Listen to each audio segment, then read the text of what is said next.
As we get older, we start paying attention to what we put in our bodies.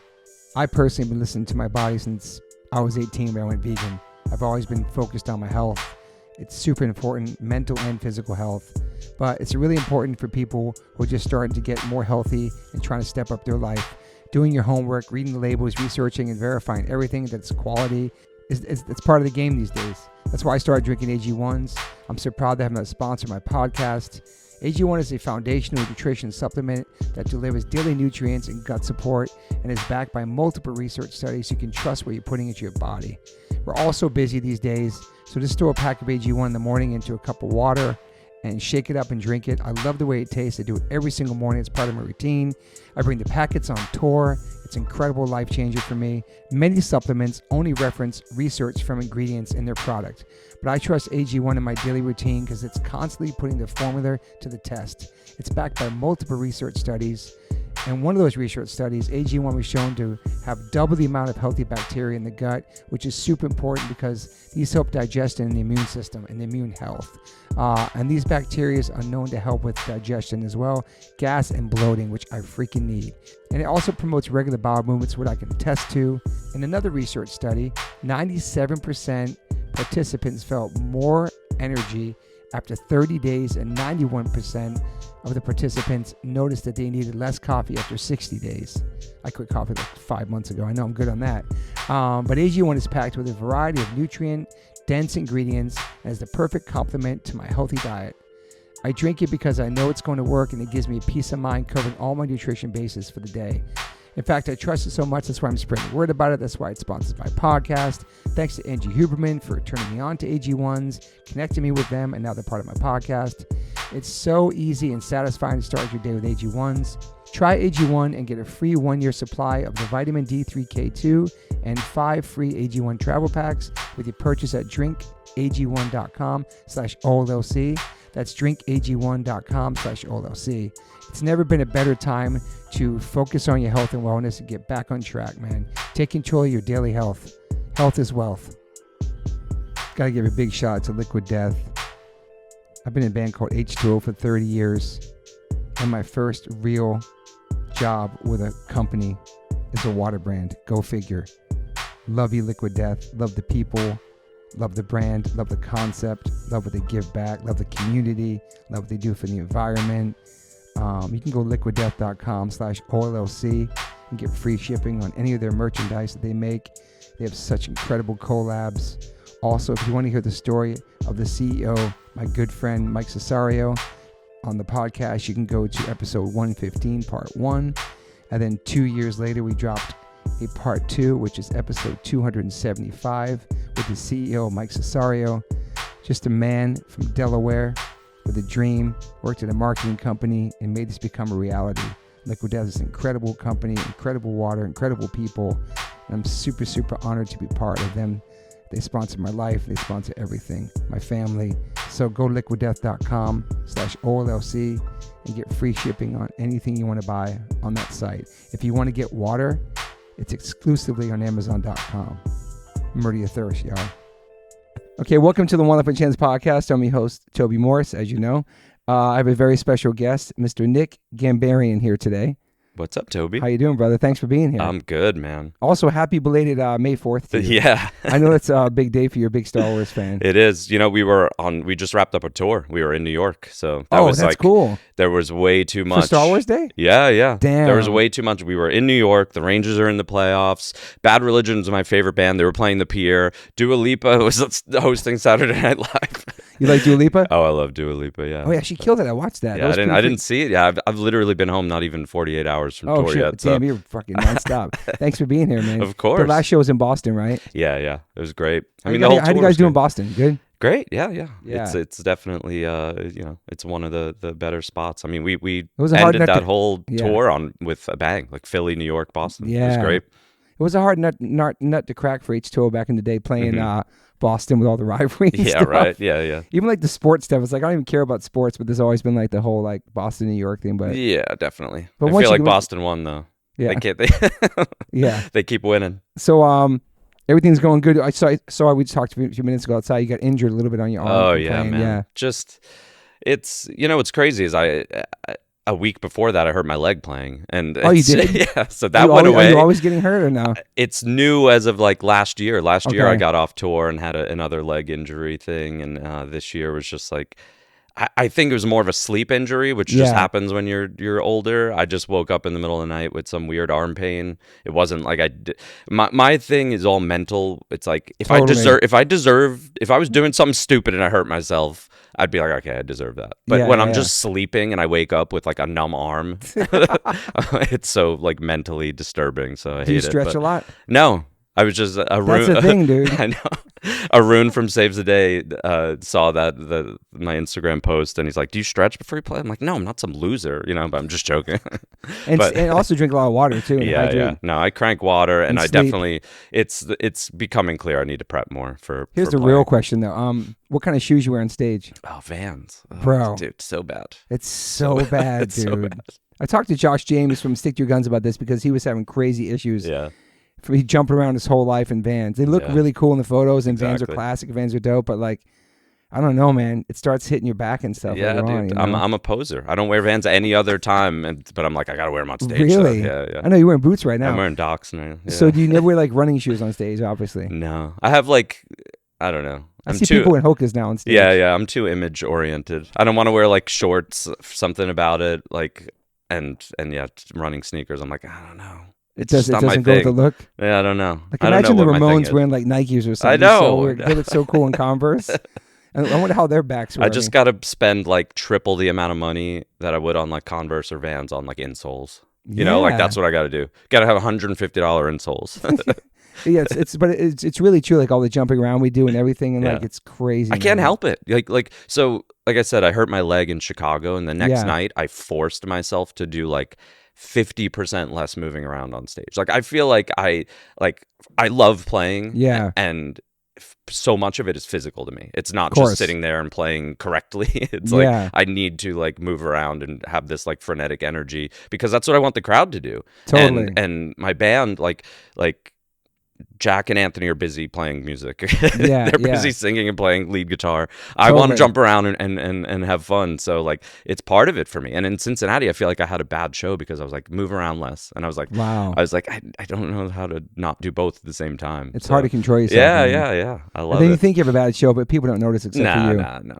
No one's looking at me. They're all looking at the singer.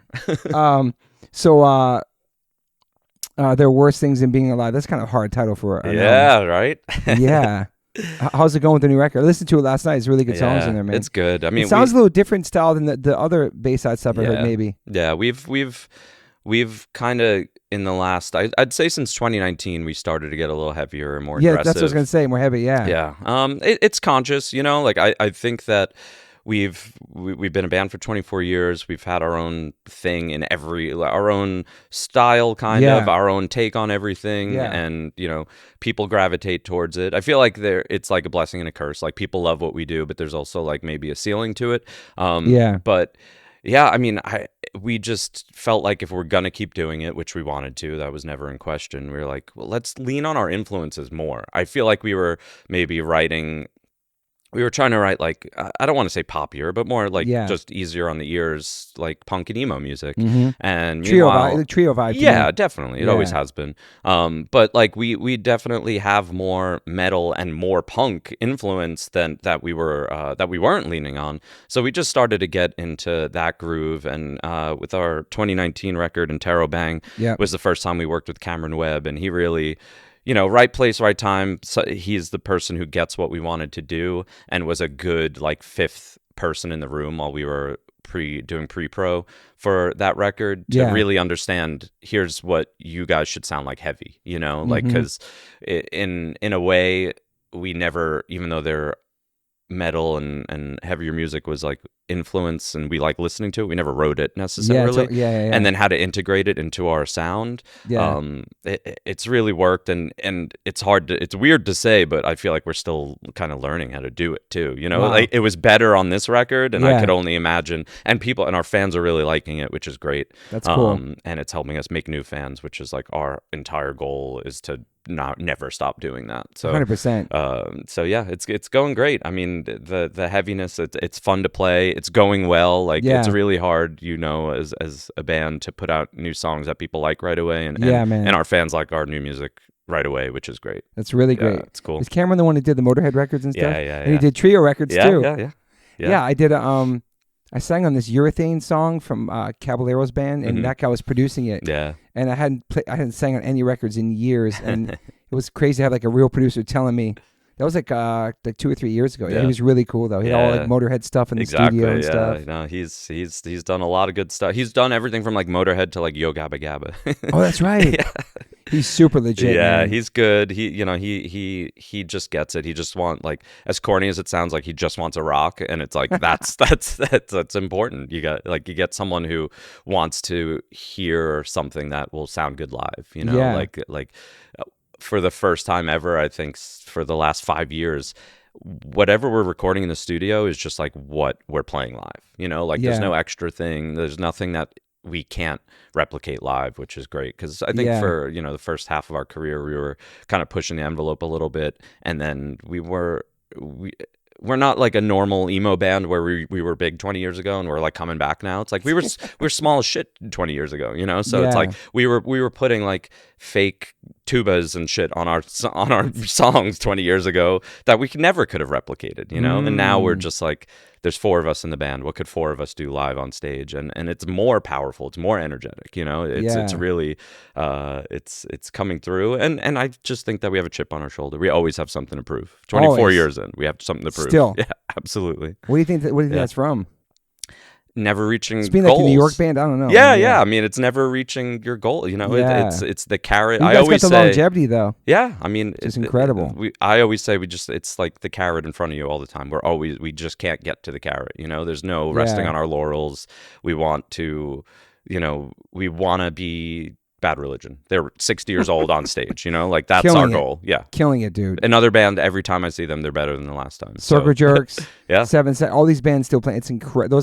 It's incredible to see that, man. Part of it, like, let's be real, part of it is because they have to, It's like when you dedicate your life to something, there's a lot of people, a lot of individuals in bands might be able to balance, like, school or work and being in a band, and then a lot of people don't, and it's like I look at being in a band as like my savings account. It's what I've done, and like maybe I didn't make a shit ton of money for the first 15 or so years, which is insane to say, but like now we're doing okay, and I'm like now I have to save money, like now there's no retirement plan either. Exactly. It is like it's literally for life. That's what it is, and that's the goal. So it's like people, like, I joke around, I'm like, I'm going to start working when I retire, like when I hit 65, I'm going to start scanning tickets at Disneyland.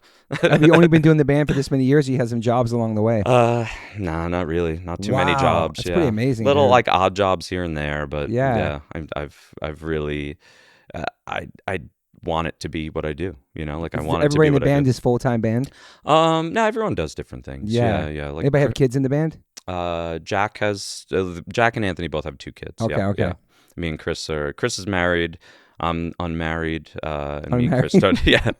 I'm not single, but I've never been married. Everyone in Tennessee, the half the band lives in Tennessee. They're all married with kids. Yeah, and who lives in Cali? Chris, our drummer. Okay. Yeah. We live about a mile apart in Orange. That's awesome. Yeah. Are you one of the main songwriters too, mostly? I mean, it's always been Anthony lyrically, and of course. like sending over like ideas for the songs, and from that point on, we collaborate after that. Yeah. And it's been as good as that could go. It goes, like there's gonna be arguments and totally. disagreements and stuff like that. But I think that we have really, really grown to trust each other a lot. Yeah. And it's showing that it's working even more the more we trust each other. Sure. It's just getting bigger, better. We're writing the best music. Like, it's weird to say we're writing the best music we ever have, and I know we are. Yeah. But it's just weird to say because, like, people, when they were growing up with us, that's the stuff that they listen to when they're 15 is the stuff that they love, Yeah, for they sure. still listen to it, but it's hard to connect when you're like 35 to True, man. music. You have to try harder. Yeah. It's cool you guys are changing up the sound too. I hate when bands make the same stuff over and over again, man, because you get bored as well, but you're always trying to please the listeners, but then you want to be creative as well and like Yeah. and have fun with it. It's a difficult thing to do because we don't want to alienate our fans. Totally. So you don't want to be like, we're writing something for us, like we want to write or change your sound so much that like it's almost easier to change your sound than to evolve your sound. Agreed. And we're constantly trying to evolve the sound to not alienate someone who likes our first record or our ninth record. Like it's you're conscious about that. Yeah. It's hard to do. It's not easy. Like like I said, it's way easier if we just came out with like a ska record. We'd be like, we're just a ska band now. But it's way harder to implement new styles, new influences while sounding cohesive. Because you guys you're changing as people. There's new music you're listening to. You're getting to new things, and like you have to excite your fans. You have to excite your fans. You're listening to like the new hardcore bands and stuff like that. Obviously, yeah, it's definitely insane right now. Yeah, there's so many. I've never been into too. hardcore more than I am right now. Yeah, man. I grew up in that scene. Long Island hardcore, New York hardcore. Yeah, but I always liked West Coast punk. Okay, yeah. But the scene by me was hardcore though. Totally. So, I was in Movielife and Silent Majority, and those were like a little bit more like, I don't know what you would even call them, like punkier hardcore and more melodic, I guess. Yeah. Right? That's the better phrase for it. And you guys, like, of course. Thank you. Like, it was like, that's where I leaned. But I loved the scene, like the scene was what, I didn't care who was playing. I just wanted to go to the PWAC on a Friday night. PWAC was incredible, man. Long Island, dude. Yeah. One of the most incredible places to play, man. It was had an amazing run. So many great shows, historic shows there, man. Yeah, man. Like that's the VOD? Yeah, dude, VOD. But my when you go to your first show and you're like, my life just changed. I remember going, Looney Tunes on Long Island, right? Yes. So I remember going there to buy. They used to sell bootleg CD, like bootleg live concerts. Okay. So I remember wanting to like see what new Green Day one they had, and I just looked at a wall of flyers, and through Green Day being on Lookout Records, Avail was on Lookout Records, and Avail was playing the PWAC, and I'm like, Avail is playing in Lindenhurst, like 2 towns over. Wow. So I had my mom drop me off. I was like 14 or whatever, and my life was changed from there. That's incredible, man. I think we played Looney Tunes before. Yeah. That's incredible. It's still there, as far as I know. Yeah. So who's from Bayside, Queens? Just Anthony, our singer. Okay, yeah. He started the band, the band as it is right now with all 4 of us was 2006. I joined in 2004. Jack joined in 2003, but Anthony started the band in 2000. Yeah. We played our first show at the Club Raw on Bell Boulevard in Bayside, Queens in 1994. That was a wild show in a wild place. I don't know if we ever played Queens after that, but like there was a lot of shows going in Queens too. Yeah. Well, there's a new venue, right? Is there a new bigger venue in maybe Queens? not. Yeah, maybe out there so. it's pretty big. It's like 5,000 or something like that. Because I know Christian McKnight, our long-term friend and OG promoter. Long He's Island, like, we bro. got to do a Bayside show in Queens, and we're like, yeah, but where? Was he in Cleanser or something? Yeah, Cleanser. That's right. Wow. Yeah, Long Island had so many Kill Your Idols. Oh, bro. Yeah. Just so many incredible bands out there that people. It kind of put like Long Island not really on the map, but like PWAC and all. It just really brought a new life to like. So many bands were coming out of there. It was, and this like I know it just said it. Oh, Clockwise, Inside, oh man, all those bands. But it's weird to think because when I was in Movielife and Silent Majority, it was so right before the internet. What year were you in Silent Majority? 98 to 90. I was 17 years old. That's crazy. Yeah, I was 98 to the end. Yeah, you went straight on tour at 17 years old. I graduated high school at 17 and went on tour 2 weeks later. Pre-cell phone, we were printing up like MapQuest directions, stopping at payphones to like call the promoters, like that type of thing. So turned crazy, 18 man. On tour. Wow. Yeah, been doing. Your parents were cool with that? It's weird to say, but yeah, because my mother more so than my dad's like just super. Still every day my mother texts me, asks me if I'm doing okay. So just cool. Italian mom, like. Oh yeah, so yeah. It's you got siblings too? Younger sister. She's 9 years younger than me. She's a dentist. She just had a kid. She's crushing it. Nice. Yeah. So yeah, I mean, it's my parents for thankfully, I was going to say for better or for worse, always for the better to let me do whatever I wanted. Yeah. That could not. They trusted you. That could, yeah. And like they raised me right to make right decisions, Yeah. And like. You were a good kid? Yeah, definitely. Like I never wanted to be an issue, I just don't have it in me. Yeah. I was born chill, that's for sure. How were you in school? Did you do sports and stuff like that? Were you like Not really. School, it disinterested me. I Yeah. feel like I could sense a scam from a mile away, and school always seemed like a scam to me. And I think I'm right. So you weren't All really these years later. participating in like after school games or something? Not really. Like I, by the time I was like 12, I would like hang out with the kids on my block playing roller hockey. Like that's pretty much okay, it. so You roller know, hockey, like yeah. I'm just still that's my only sport is hockey that I jam. Okay. And yeah, no, I had a close group of friends. My by the time I was like 14 or 15 is when like grunge and stuff was starting to happen, Yeah. which I liked, and I realized I grew up like liking music, like Madonna, Michael Jackson, best. all like so good. Did And your mom play music in the house and stuff? yeah, but Yeah. like there was never like it's weird to say that like I didn't know who the Ramones or even the Beatles were until I was like a little older. Yeah. Like it was just whatever was on MTV. But it was always Totally. a musical house, but it was very much so what's on TV, what's on Z100. Z100. But like once grunge kind of came around, but hip hop was coming around too. So I was into like that as well. Plus, yeah. Long Island's got so much hip hop. Yeah. Dude. So, but I didn't really want to play music until like mall punk was a thing, until like Green Okay. Day was a thing, That's like okay. Yeah. I didn't really be like, okay, this is what I want to do, Yeah. And at that time, I had two other close friends, and one of them started playing guitar, the other one started playing drums. I'm like, I guess I'll play bass. I don't know. Just random. Wow. Yeah. So I wasn't even necessarily like a choice. I just was like, well, if you guys are playing those, I'll play this other thing. Had you been to shows or anything yet? No, not at that Wow, point. man. Yeah. So like Green Day, Offspring, all that stuff. The year Yeah. punk broke. Yeah, that was big for me. I mean, whatever it was, 94 or whatever. I was 13, Well, 14. yeah, and so before that, you were just into regular music, as a normal kid. Yeah, I mean, at that point, it was, I gravitated towards the Soundgarden and Smashing Yeah. Pumpkins, that stuff. Great music. Yeah, it was awesome. What about skate? Were you ever skate? Not until I was way too late to do it. Wait, not until I was like 24, 25, and then the first time you fall on your face, you're like, I'm too old for this. Yeah, I dude. can't do Yeah. this. You're like, I'm done. And it also wasn't that big of a thing on Long Island, like Really, yeah. skateboarding. Yeah. Yeah. So, what was your first show you went to?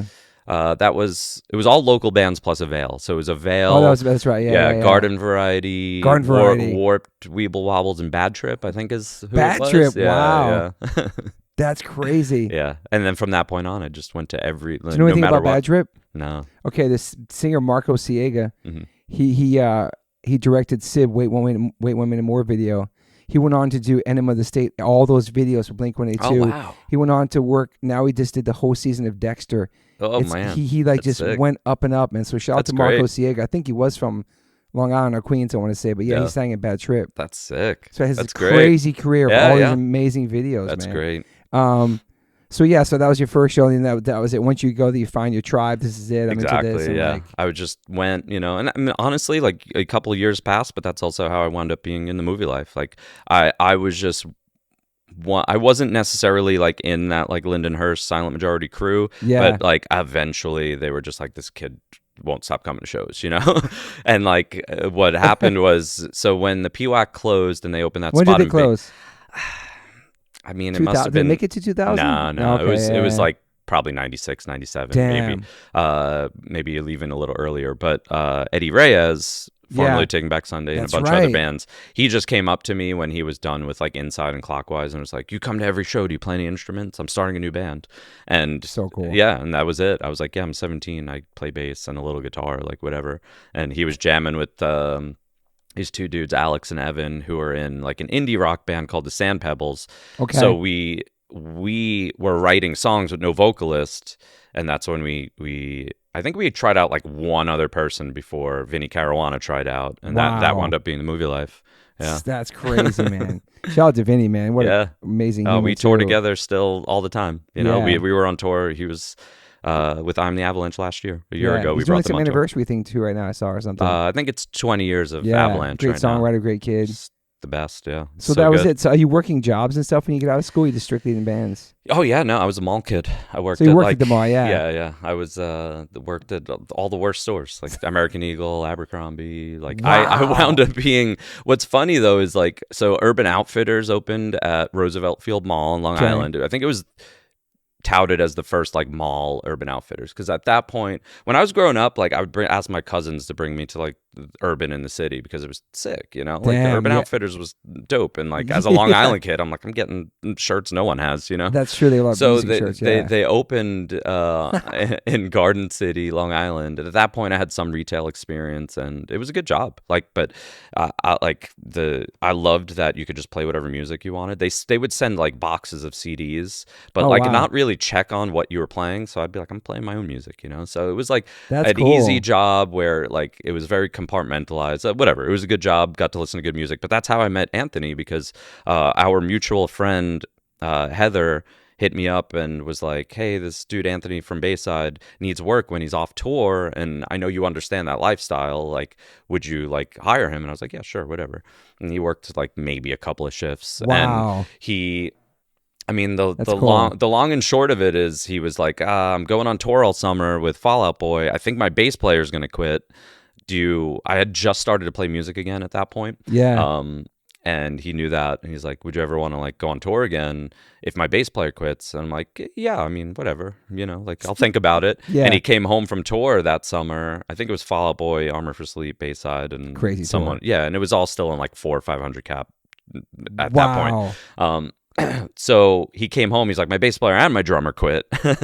And I was like 24 at the time, and I laugh when I think about this now, but I was like, I'm getting kind of old. This might be my last chance to be in a band.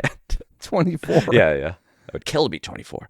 But that was a real thought I had. I was like, Yeah. I'm getting kind of old. I can't like try the band thing too. This might be my last chance. They had a record deal already. They were a booking agent. They were touring. So I was like, yeah, I'll give it a shot. What did you see yourself doing if you weren't going to do music at that point? Just work a regular job? And just be normal? Yeah. Yeah. At that point, I was like, as far as mall jobs go, I was like, this Urban Outfitters job seems cool. Like it paid well. I was like, Yeah. I was kind of happy. Like, I don't know. Still going to shows and stuff, obviously. Oh yeah, definitely. Yeah. So then you joined Bayside, yeah. Yeah, that's it. And it was just from that point on the hardest work that I had ever done. It was like it's hard physically, but it's also hard mentally, because like being in a band is not a meritocracy. It's not about how hard you work. It's like hard work is like a prerequisite. It's not. Yeah. It doesn't make you all the time. Yeah. That's hard mentally to be like, we're doing everything. What's not clicking? Yeah, for sure. I read something that I guess Anthony was driving to give a demo to Newfound Glory. Yeah. And he passed like the Bayside train station or something, and that's where the name came from. Yeah. That's crazy. That's the man. story. It was before I was in the band, but yeah, they had songs written apparently and no name, so they just wrote Bayside on it and handed it to Newfound Glory, which, I mean, that's just like a nice romantic story that him and like Chad are buddies. Like we've toured with Newfound a bunch. It's really awesome. So did Bayside have record out already when you joined? When I joined the first record, Sirens and Condolences, yeah, it just came out, right? That came out in February, I want to say, of that year, and I joined in August 2004. Yeah, I'm coming up on 20 years this August. Wow, man. So you just jumped on that tour. Yeah, we were that August.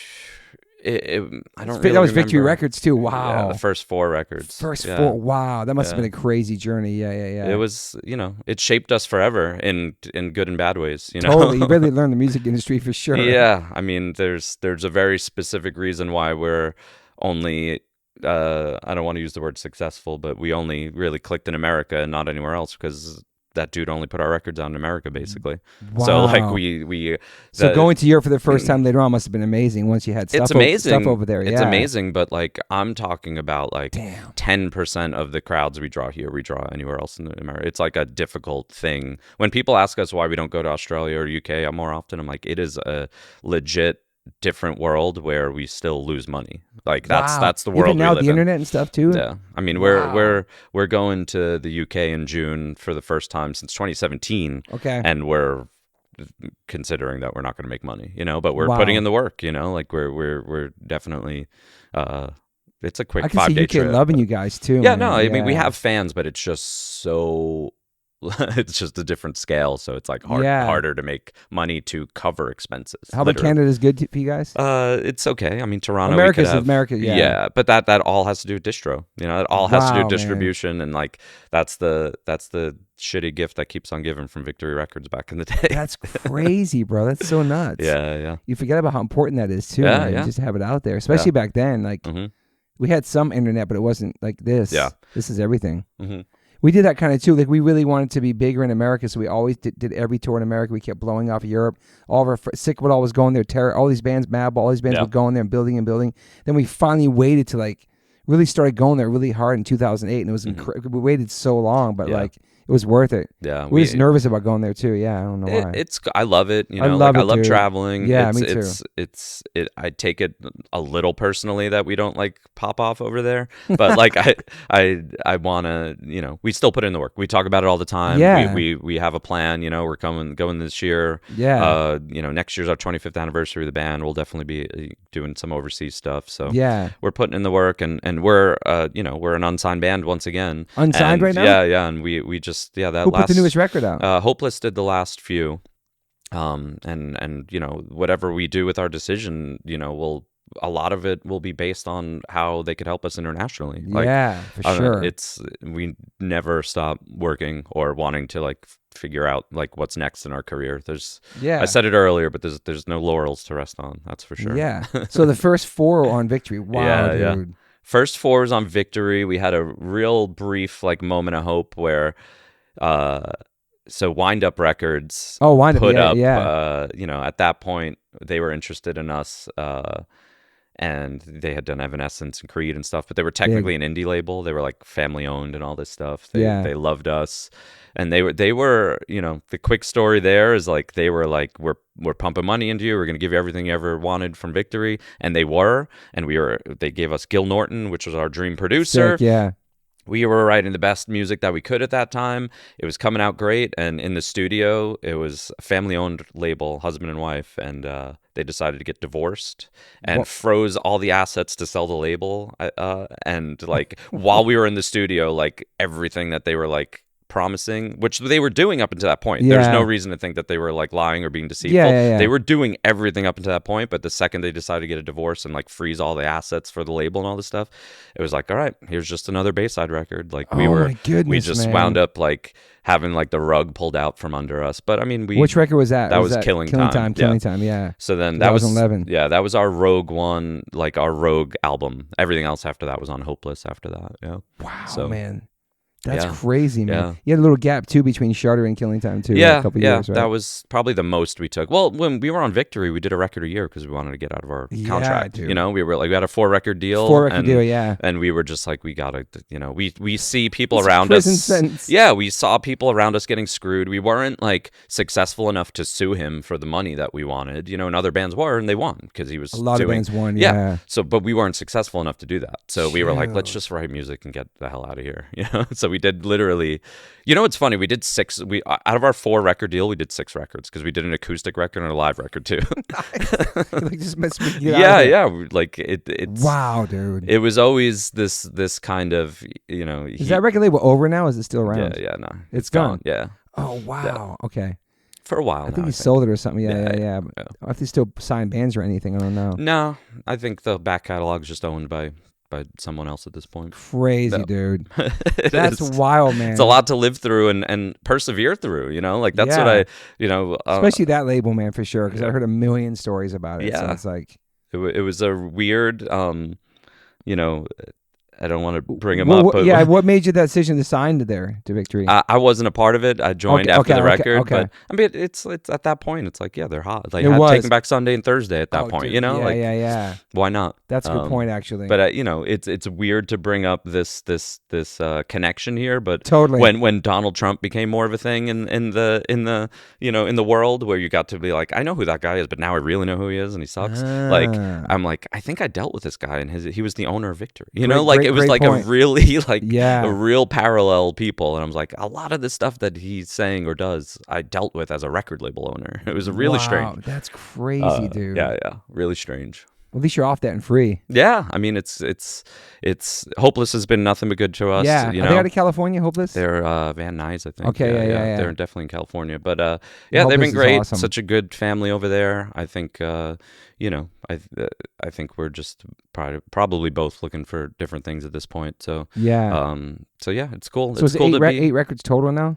Nine records, plus like those other ones. two acoustic records, live record, an wow. acoustic EP, a covers Okay, CP. that's a lot. That's a lot of work, man.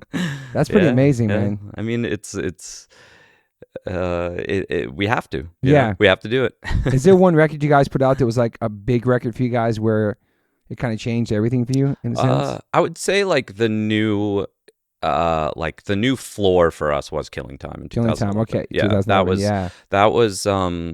where we had to like kind of almost reestablish who we were, who we wanted to be, because those Victory records were formative for us. But I don't remember if I said this before we started or after, but like the whole emo thing for us is like not something we could rest on because we weren't big 20 years ago. Yeah. Like a lot of bands that are coming back now Yeah. and celebrating what they did 20 years ago. And I have people like being like, "Are you stoked? Like emo's coming back?" I'm like, it doesn't. It's like we're kind of like immune to it. Like Yeah. we were playing to 200 people, 300 people 20 years ago. Like we're still here. Yeah, like we're bigger Yeah. now than we're bigger every year since then. You know, great. like we It's have great. nothing. What we could celebrate is that we've been around a long time and Totally. consistent, but we don't have our seminal records aren't platinum records like a lot of our contemporaries. You know, like for sure. like our second and third records are going to be the ones that people gravitate to and connected to when they were younger. Yeah. And that's great. I'm glad we have them, but like when they came out, they weren't automatically big. You know, we were playing to a couple hundred people for years. Still, you know, yeah. So Grinding. we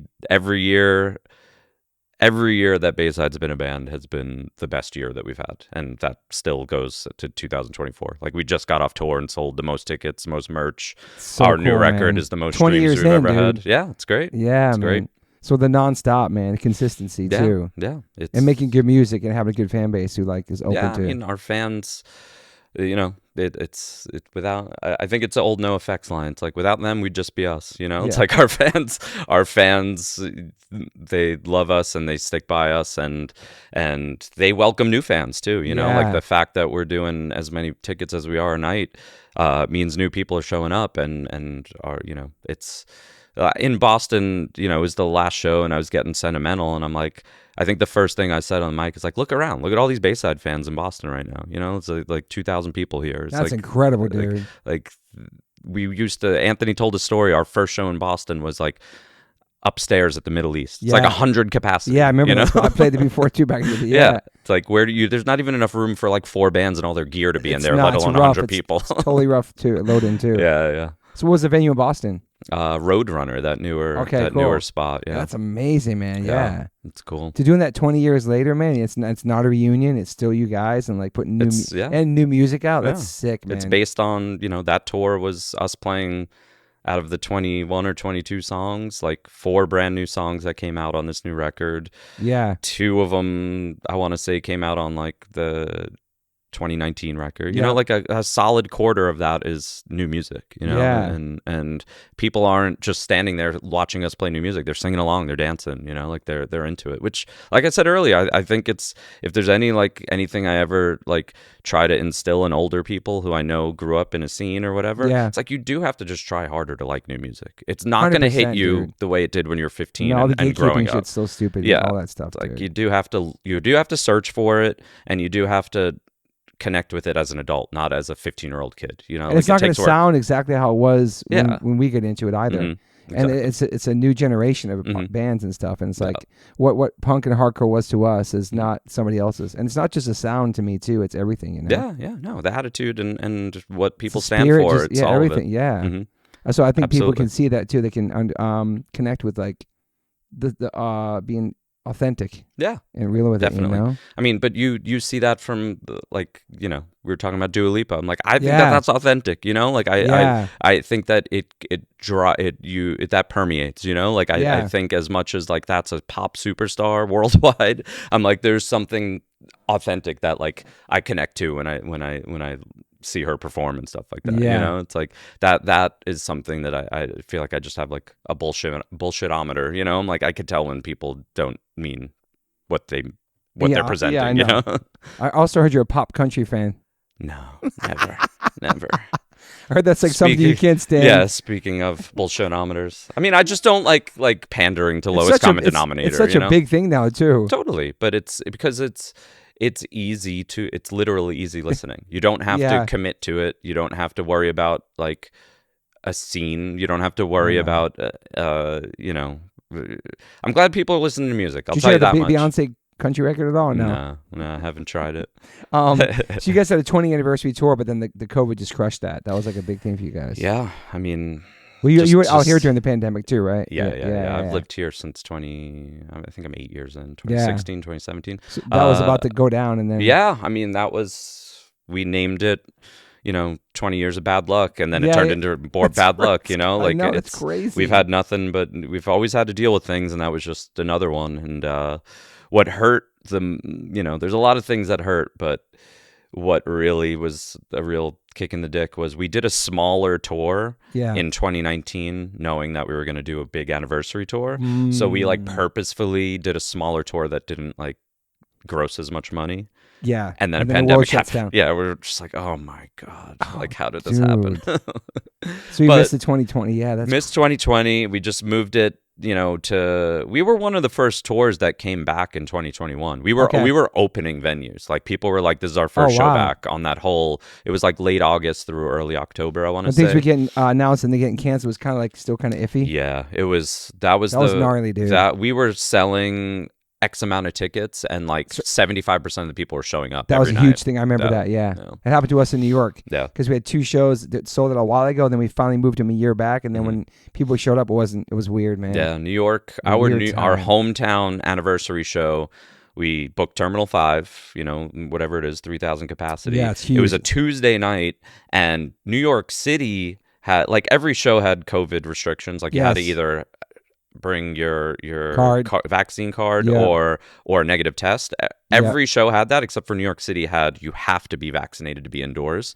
We played like our smallest headlining show in New York, like in a decade probably, on our anniversary tour. Yeah. It was like a third full on a Tuesday night because of that vaccine thing. You know, like it was just, talk about bad luck again. And they don't want to cancel either because you've been canceling and waiting for so long to play. No, I mean, it's such a weird, frustrating time, man. Yeah, it was not for nothing. There was like this there was a new energy because people were at home for 2 years basically. So there was this new energy like, fuck it, we're here, you know. Excited to be outside too. And it was just a weird tour for us in general too, because we weren't none of us needed to go on tour financially, and we didn't want to get sick, and we were just like really keeping to ourselves. We were like barely, you know, not hanging out with bands as much, you know. We were on tour with our friend with Senses Fail and Hawthorne Heights, like people who are like genuinely our friends, and we were like not really hanging as much in as little we bubbles and stuff, right? Yeah. That's so wild, man. Yeah, it was a lot. It was crazy how music wasn't essential, and I kept thinking, when is it coming? Nobody was mentioning shows or nothing. I'm like, music is so powerful and healing, man. It's just so important. Yeah. But now it's thriving. I think ever since the pandemic, I think it's thriving. Dude. Yeah, I mean, it's if there's anything when I think about it is, you know, things I'm drawn to are community. You know, above all is community, and I think people, when you're stuck in your house for a year and a half, 2 years, you want to be around people, and 100%, dude. And going to shows is it's a community. It's Were you stressed out during that time, thinking like it was going to not come back, or it was a weird time for like for not being on tour for the first time ever and just being home was crazy, especially during the summer, man. Yeah, I mean, it was just more like you asked if I had a job and stuff. I'm like, what do I like just daydreaming because I had nothing else to do. I'm like, what am I gonna do with my life if this either doesn't come back or comes back half-assed or something, you know? Like, what if it doesn't fully bounce back, you know?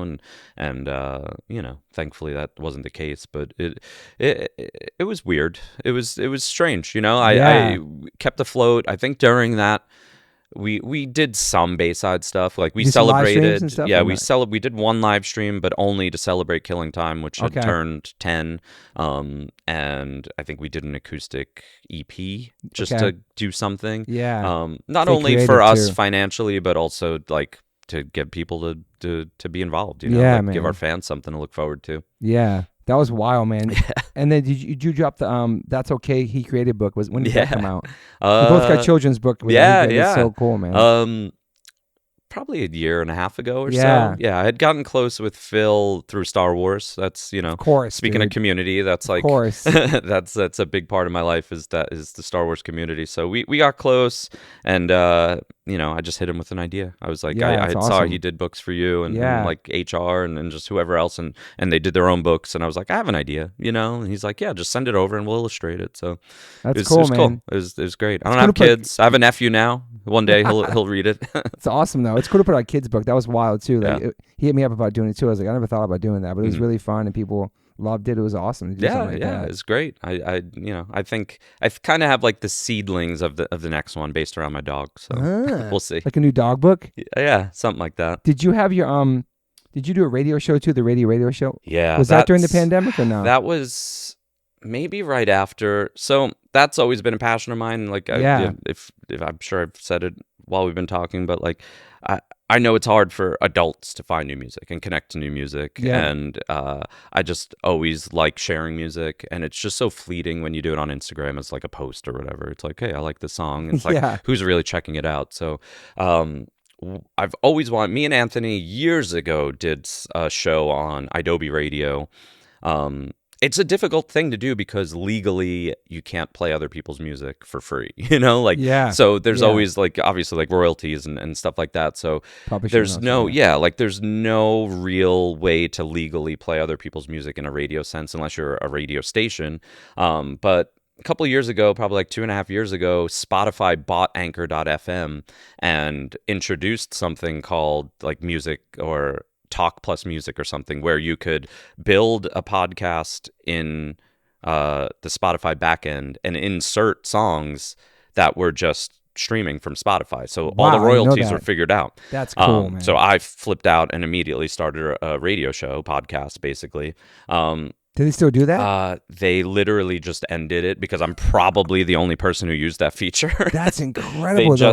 They just ended it, so I ended the show. But yeah, I did over like 200, I think, episodes. That's amazing. Had a man. good little community who was just like finding new music and Yeah. and my whole wish for all of that was people find new music, and when I saw someone post that they were at a show of a band they found out because of the That's radio show, I was super like, cool, this yeah. is what I want, like I Yeah. want in my daydreams. I'm like, could you imagine if like it become like a radio show that I have something to do with, becomes like people hit me up to be like, we got to get on that show, because like it's like, I don't want to use the word influencer, but I'm like, Yeah, it's yeah. like, what if I could help break bands that I like, it's like, and It's it's still like, I awesome, want yeah. to figure that out in the future, so because do that's it, something yeah. that I'd love to do. But it's like, there's just not enough outlet, like there's, Yeah.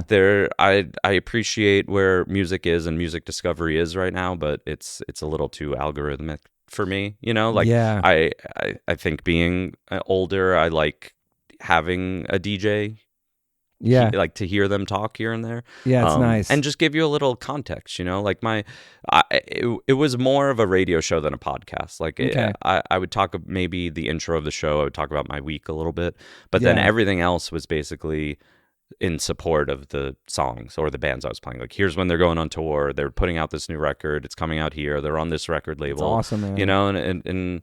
And the people who listened to it loved it. And like I said, like when I saw those people, I had like a little Discord going for people who were supporting the show, and whenever they were going to a show of a band they heard on the radio show for the first time, I was like so stoked. That's like, incredible, this man. works, And then Spotify was like, we're getting rid of this feature. I'm like, all right.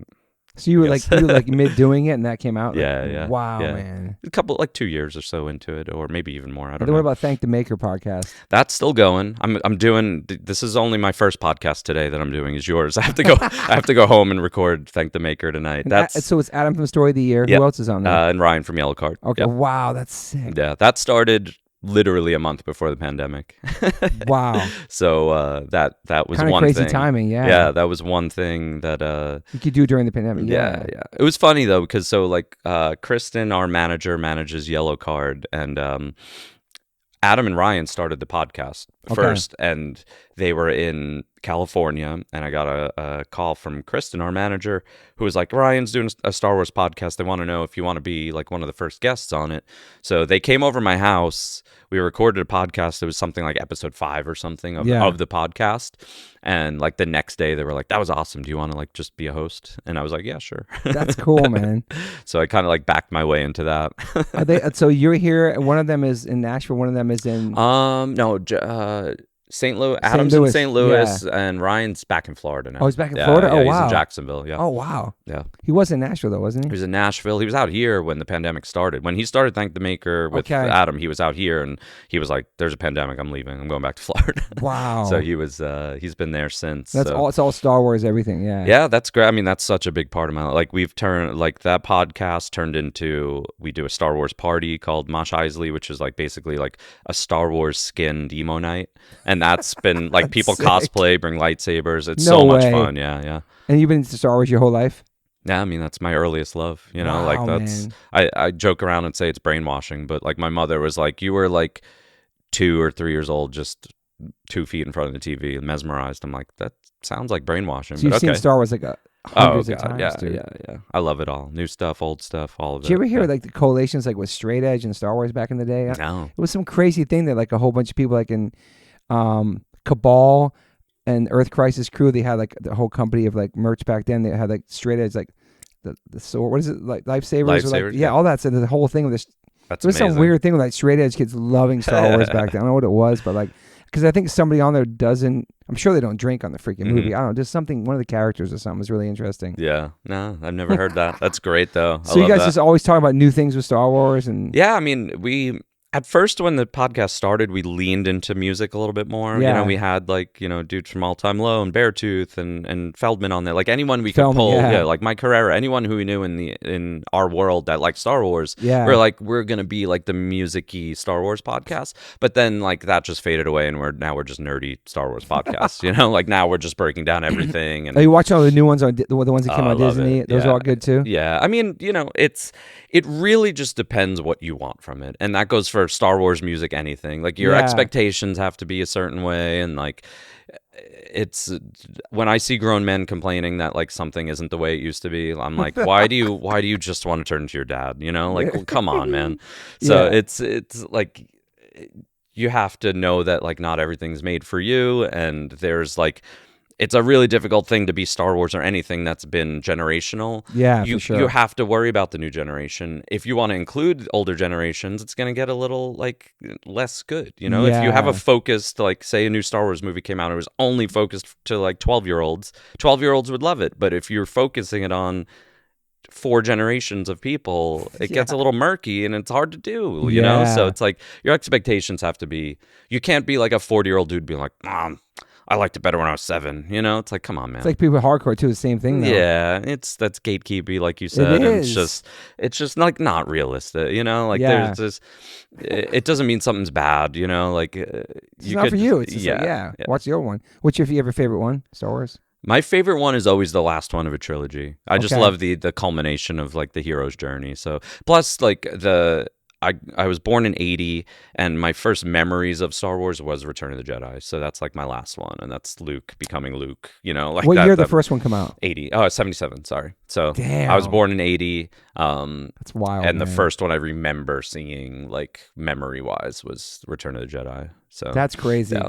This is going to sound totally nuts. Maybe I sound like a bad dad, but I tried showing it to my son as a kid, but he wasn't into it because it wasn't CGI enough, whatever he thought it was. But there was this one time when my son was in school where like somebody really wanted to fight my son because he literally said, I've never seen Star Wars. Like it was a serious thing where like he came home and he asked us to show it to him again. Yeah. And we watched it again. He's like, I still don't get it. Yeah. But like it was like somebody got really mad at him. It was crazy. Like an older kid. It was pretty wild. It's a bit much. Yeah, I mean Star Wars to me, like if you watch like documentaries about the mid-70s it's punk rock. It's all indie, it's punk rock. Like it's DIY. People. It's so DIY. Wow. Like so much like he became the opposite sort of in a weird way, but like so much of what George Lucas did was like it was punk rock. He wanted control. He wanted to do things his way. He got money. Like he bet everything he made on the first movie to make the second movie. You know, like he believed in himself. Yeah, like that's cool. It always had whatever it was, like Fox or whoever was like financing it. Technically, he owned everything. You know, like he owned there it was all. so much. Like there was just so much that when you look at Industrial Light and Magic, like all the people who did all the special effects back then, they were literally inventing ways to do what he wanted to do. You know, like he was a dreamer and he's like, I need to do this. And they had to invent what like, you know, became. And then he did that with, as much as people want to shit on like the second batch of movies, the prequels, he invented so much stuff digitally that pushed the industry forward like a decade, because he was like, I want a digital edit. I don't want to do this anymore. I have to invent digital editing or digital sound editing. That's crazy. Like Photoshop comes out of Lucasfilm, you know, like there's so much that happened in like the late 90s and early 2000s with those movies, where it's almost like he wanted to make new Star Wars so he could push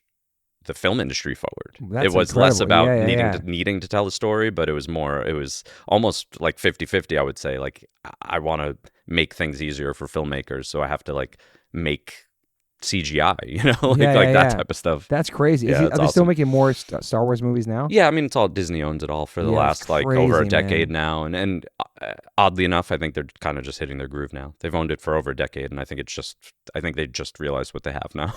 Wow. Do you know that Rancid went to George Lucas's ranch? Yeah, it's a crazy. Did they mix or record something or something happened there? Brett Gurewitz brought him there or something. Yeah, that's crazy, I want to say, I don't remember what record it was, but they mixed or mastered. I heard they saw like some Skywalker stuff there. They saw like maybe R2D2. I don't know, they saw something there. I heard it was crazy. That's cool. I've been to Lucasfilm, but not the ranch. Where's the ranch at? Is it out here somewhere? It's no, it's not. It's probably, he's Northern California, so he's probably up there somewhere. Is there like Star Wars themed things to a Disney you go to and all that stuff? Oh yeah, they. So I never. When I moved to California, and I've always lived in Orange, like the city of Orange in Orange County. Nice so yeah, it's like 3 or 4 miles from Disney. First year and a half I lived there, I maybe went to Disney once because it just wasn't necessarily my thing. Yeah. But then they opened the Star Wars section, and I was like, well, I'm a pass holder now. You know, I've been a pass holder since. Yeah, I go, if I'm home, I go weekly. Like it's, really, I live that close, and it kind of takes the pressure off. Like when you go that much, I could go there for 3 hours and just stroll, not go on a ride, eat some food, and leave. You know, like there's no pressure to be like, we got to do all this in one day. It's not a vacation for me. It's like a thing, you know, that I do with friends. Well, you've done other rides. Yeah. I don't need to. And they did such a dream job with the Star Wars section, because it's not a theme. It's not like a theme park. It literally, they built a Star Wars world and you get to live in it. That's crazy, it's man. a beautiful thing. Yeah. Are people dressed up like them and stuff out there? No? Yeah. I mean, there were rules at the beginning of like what you could and couldn't wear, and then people started to bend the rules, and also it just takes time to adapt. Like I think the fans there now know what they can and can't do, and I think just cosplaying in general is like a little bit more normalized now, so people just do it. It really is. Yeah. Okay, back to the new record too. Yeah. What are some of the influences on the record? You said it's more hard. Like, what are some of the influences for the new record? Yeah, I mean, that you're listening to. My influences almost have. Like how hard do you go? I mean, mine. I'm wearing an incendiary shirt right now. Sick, I know. But I don't think that would necessarily be an influence. I don't know. Our songs are gonna be a little bit more like 80s metal, like old Metallica stuff. You know, like those riffs and stuff like that are gonna be more. You heard some leads on the new record too. Yeah. So my influences, like what I listen to now, are like newer bands like Wolf Alice from the UK or something like that, you know, but like that's not gonna permeate into Bayside, you know, like that's not necessarily gonna be a thing, but that's cool. Yeah. I don't like, I listen to a lot of new music. Yeah, I still, based off of our conversation, like nothing makes me happier than finding a new band that I like really resonate with. Like when, like I just came across an Instagram post that was 9 years old. I was in Denver, Colorado, and went to see my friend's band. They were called Made Violent. They were kind of like a Strokes kind of band. Yeah. They were on tour opening for Wolf Alice, and my friend Joe, who's the singer of Made Violent, he's like, you got to watch this next band. And there's like 150 people there, and the band was Wolf Alice, and I'm like, this is one of the best bands I've ever seen in my life. That's and cool, man. They, in that year, I saw them play to 150 people, 500 people, and then they were opening up for the 1975 at Barclays Center. Damn, you know, like dude, within a cool. year, and like they're one of the bigger bands, you know, in the last decade, in that like alternative world, Yeah, it's yeah, like yeah. nothing makes me happier than finding a band that I'm like, I'm gonna listen to this band for the rest of my life, That's like they're that amazing. good. So yeah, it's hard to say, like influence wise, like I don't know, Yeah. like what influences us the most, like us, like what are we, like we have Bayside's got to sound like Bayside. Yeah, How for could sure. how could we excite our fans? Like that's the Yeah. influence. Have you guys ever toured with Bad Religion? Just Warped Tour. Damn. Yeah, I would kill. The I would Warped kill Tours to were do it. amazing. How incredible was Yeah. the Warped Tours, bro? Just Yeah. so many diverse bands meeting each other and playing together, and like, how many times you guys done that? We did 4 full ones. We did Wow. 7, 9, 12, and 14, I want to say. Yeah. All of them in vans or buses? Those are all buses. Yeah. Yeah. You have to do a bus, dude. That Yeah. shit is so brutal without a bus, Yeah. dude. It was, I mean, it was brutal regardless, like I know, dude. we were always like a secondary stage band. Like we never were a Same main with stage us. band or anything. Yeah. So it was like, Wake up, play at 11, 10. yeah, we're like, what are we doing here, man? Like It's 11:30. brutal, dude. Our secondary stage is a mile from the main stage. It's 11:30. Or And playing like, against one of your friends' bands, the yeah, worst. because you do it for the opportunity. It doesn't pay. 100%. It doesn't pay well. No. It's grueling. You do it. Exposure. Yeah, and then Yeah. I haven't met one person who was like, I found you on Warped Tour.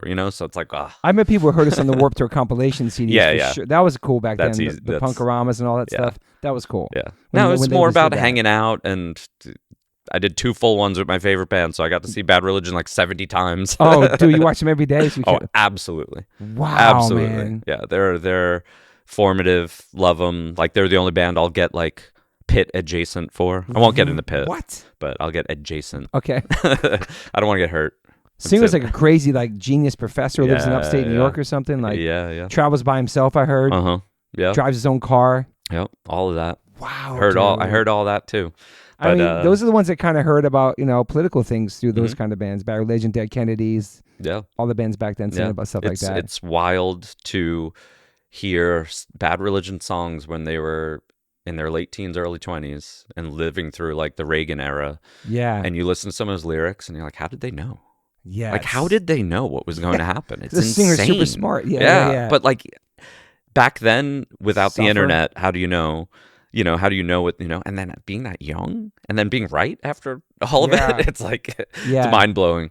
How could hell be any worse? Oh Yeah, my that. God, so Suffer, No Control, Yeah. Against the Grain. All of that. I love Anesthesia. It's one of my favorite Oh, songs. love like that has song. the hardest That breakdown. dude. Bro, it's like their hardest breakdown. I remember trying to. This is funny. When we were writing Silent Majority songs, I remember. Well, actually, we were rehearsing for a show. I was like, how cool would it be during a Silent Majority song if we like try to put this Anesthesia breakdown in there? No It way, was like the most dude. random thought. We never did it. Obviously, it was a terrible idea. But I was like, oh, it'd be so cool if right here we just go into this Anesthesia breakdown. Yeah, it's so good. It's so good. They play that still to this day. It's great. Dude, there's worse things than being alive. It almost sounds like how can I didn't realize that. That's holy good. crap, I just thought about that.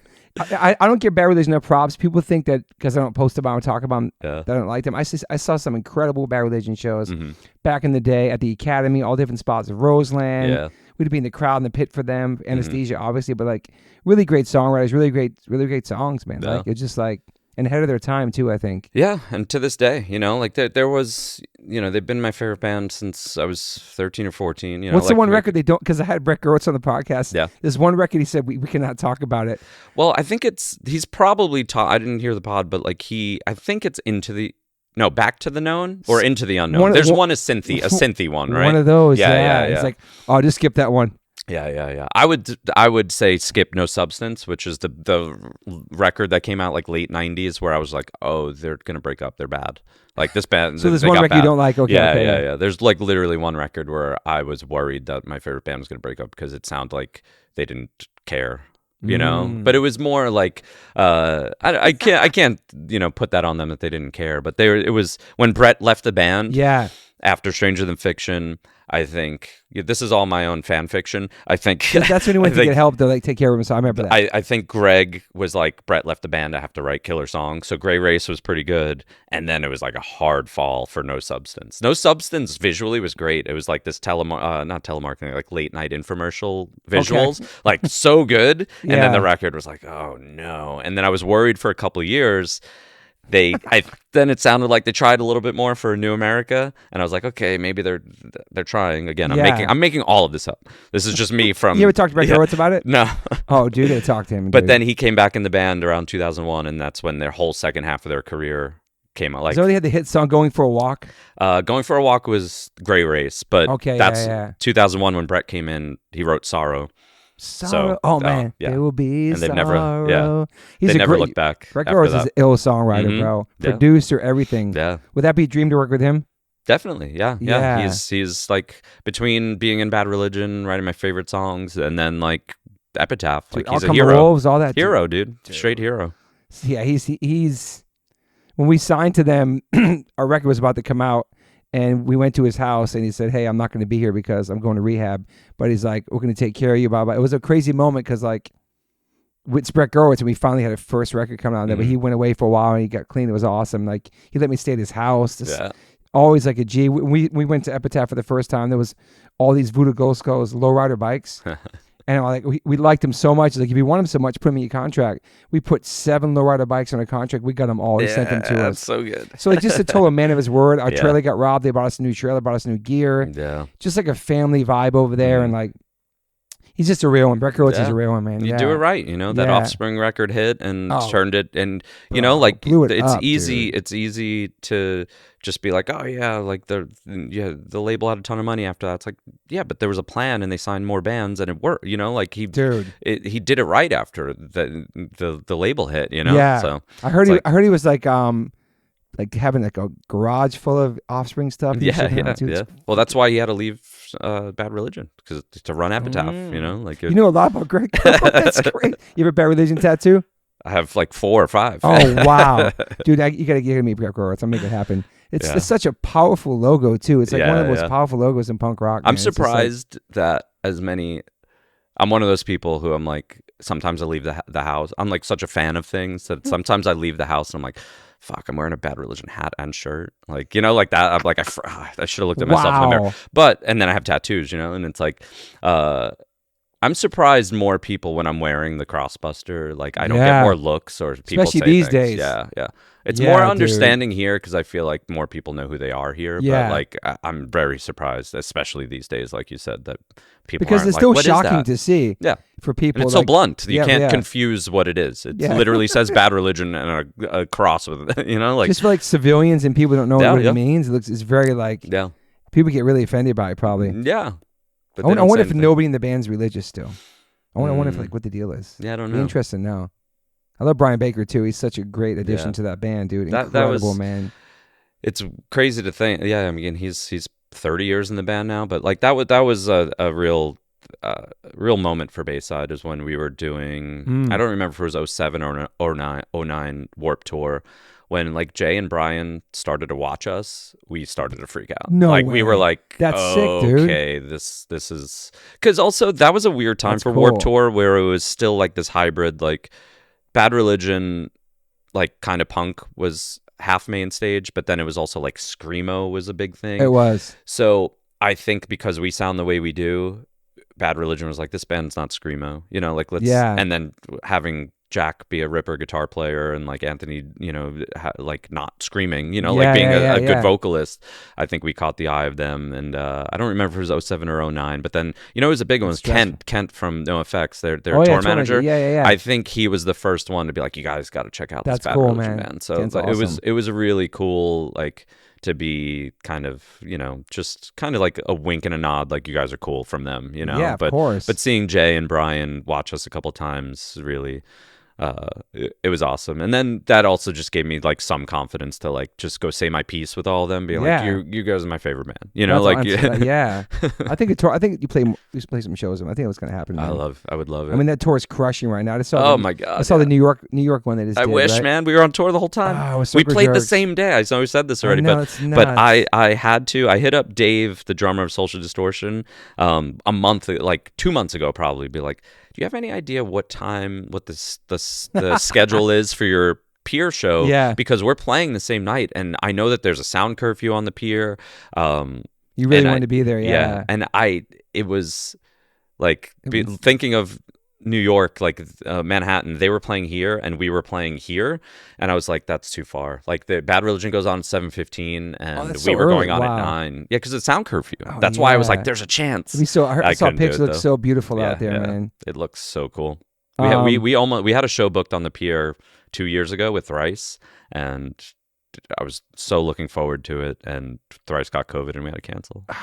Dude. I'm like, it kills me to this day that I'm like, that's like the most scenic, beautiful, like literally the behind the band is this skyline. And you're from New York too, Yeah, so it's yeah. like, Plus the story, like we didn't really have a good anniversary show, you know? Yeah, Like this was dude. our first time playing outdoors, like it was selling well, and we had to cancel, and we played St. Vitus. I'm like, we just played to So 250 little. people when I So thought there was you going to be 3,000 people at the pier. oh my God. It was a fun show, but Do you have a Bayside record that you're not stoked on?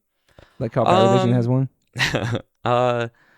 no, I mean there's more like moments on records. I think Yeah. there's some. It's never like I'm stoked because I think it's a bad song, but it's like more like I'm less stoked because it's like underdeveloped. You know, like when you're writing. We don't have a lot of extra material usually. Same. We write like if we're putting 10 songs out, we write 11 songs. You Same, know, like dude. so Japanese B-side. yeah. So like there's a lot of times where, especially back in the day, and things have changed, which is why I think our record is so complete right now, because we Yeah. wrote it in like 3-song chunks and released them all. That's smart. The singles. So it made us write better songs. But like when you're writing like 10 songs and you know only 3 of them are going to be singles, you kind of just focus on the 3 singles, Yeah. you know, and like everything else is like half developed or not fully developed, I should Yeah. say. So I think there's just moments on records where I'm like, that's a cool idea, but it just didn't really. We knew it was going to be like track 9 on the song, you know, on the record. So it's like Yeah. we probably should have spent more time. Plus, we just never really have luxury of time when we're like cranking with like all those early days with like low budget and just cranking to get things out. It's like a lot of times it's just like not conducive to songwriting. And Yeah. Killing Time, why I mentioned it being like the new floor for us, is we had time. Wind Up gave us time and money That's cool. to write like one of our bigger songs called Sick Sick Sick. That chorus that everyone knows is probably like the second or third chorus of that we wrote for that, because wow. we kept being, and like the A&R at that time was like, this is good, we could be better, you know? So like Gotcha. we got it to that point. We never had that before, and it works. Like Pushing you, surprisingly, yeah. when you give like artists time and money to do Yeah, things, it works. not rush them. Yeah, that's crazy. Like Yeah. having the time, man. It's so different, man. Yeah, we have That's more cool. now, which is great, and you know, adapting is a big thing for Bayside, and what we just did with this last record, we did 3 songs. I forget what year it was, probably 2 years ago at Yeah, this you point. dropped them. 3 songs, Yeah. and then, but that's all we had written at that time. And Okay. then a couple months later, we wrote 3 more, Yeah. wrote them, released them. And then with this last batch, we wrote 5 more and wrote and released 3 of them. And then by the time the record actually came out as a whole, there was only Yeah. 2 unreleased songs. Oh, And like, wow, okay. you know, the more old school people are going to hate it, but I want to say like And you're it doing videos worked. too. I think we did one video. Yeah. A video is important anymore. Go right to YouTube, but I think it helps promote the record. I think YouTube helps, but I don't know that videos on Yeah. YouTube. Not, I mean, it could be for other people. It's just not for us. Yeah. We put everything. The best video we have, which is one of our newer acoustic songs, that's probably like 5 or 6 years old at this point, called "It Don't Exist." Megan Thompson, who worked at Hopeless back then, had a great concept for video. Got Jonah Ray, if you know him, got him and his wife to be in the That's video. cool. It's just a great video, a really good song.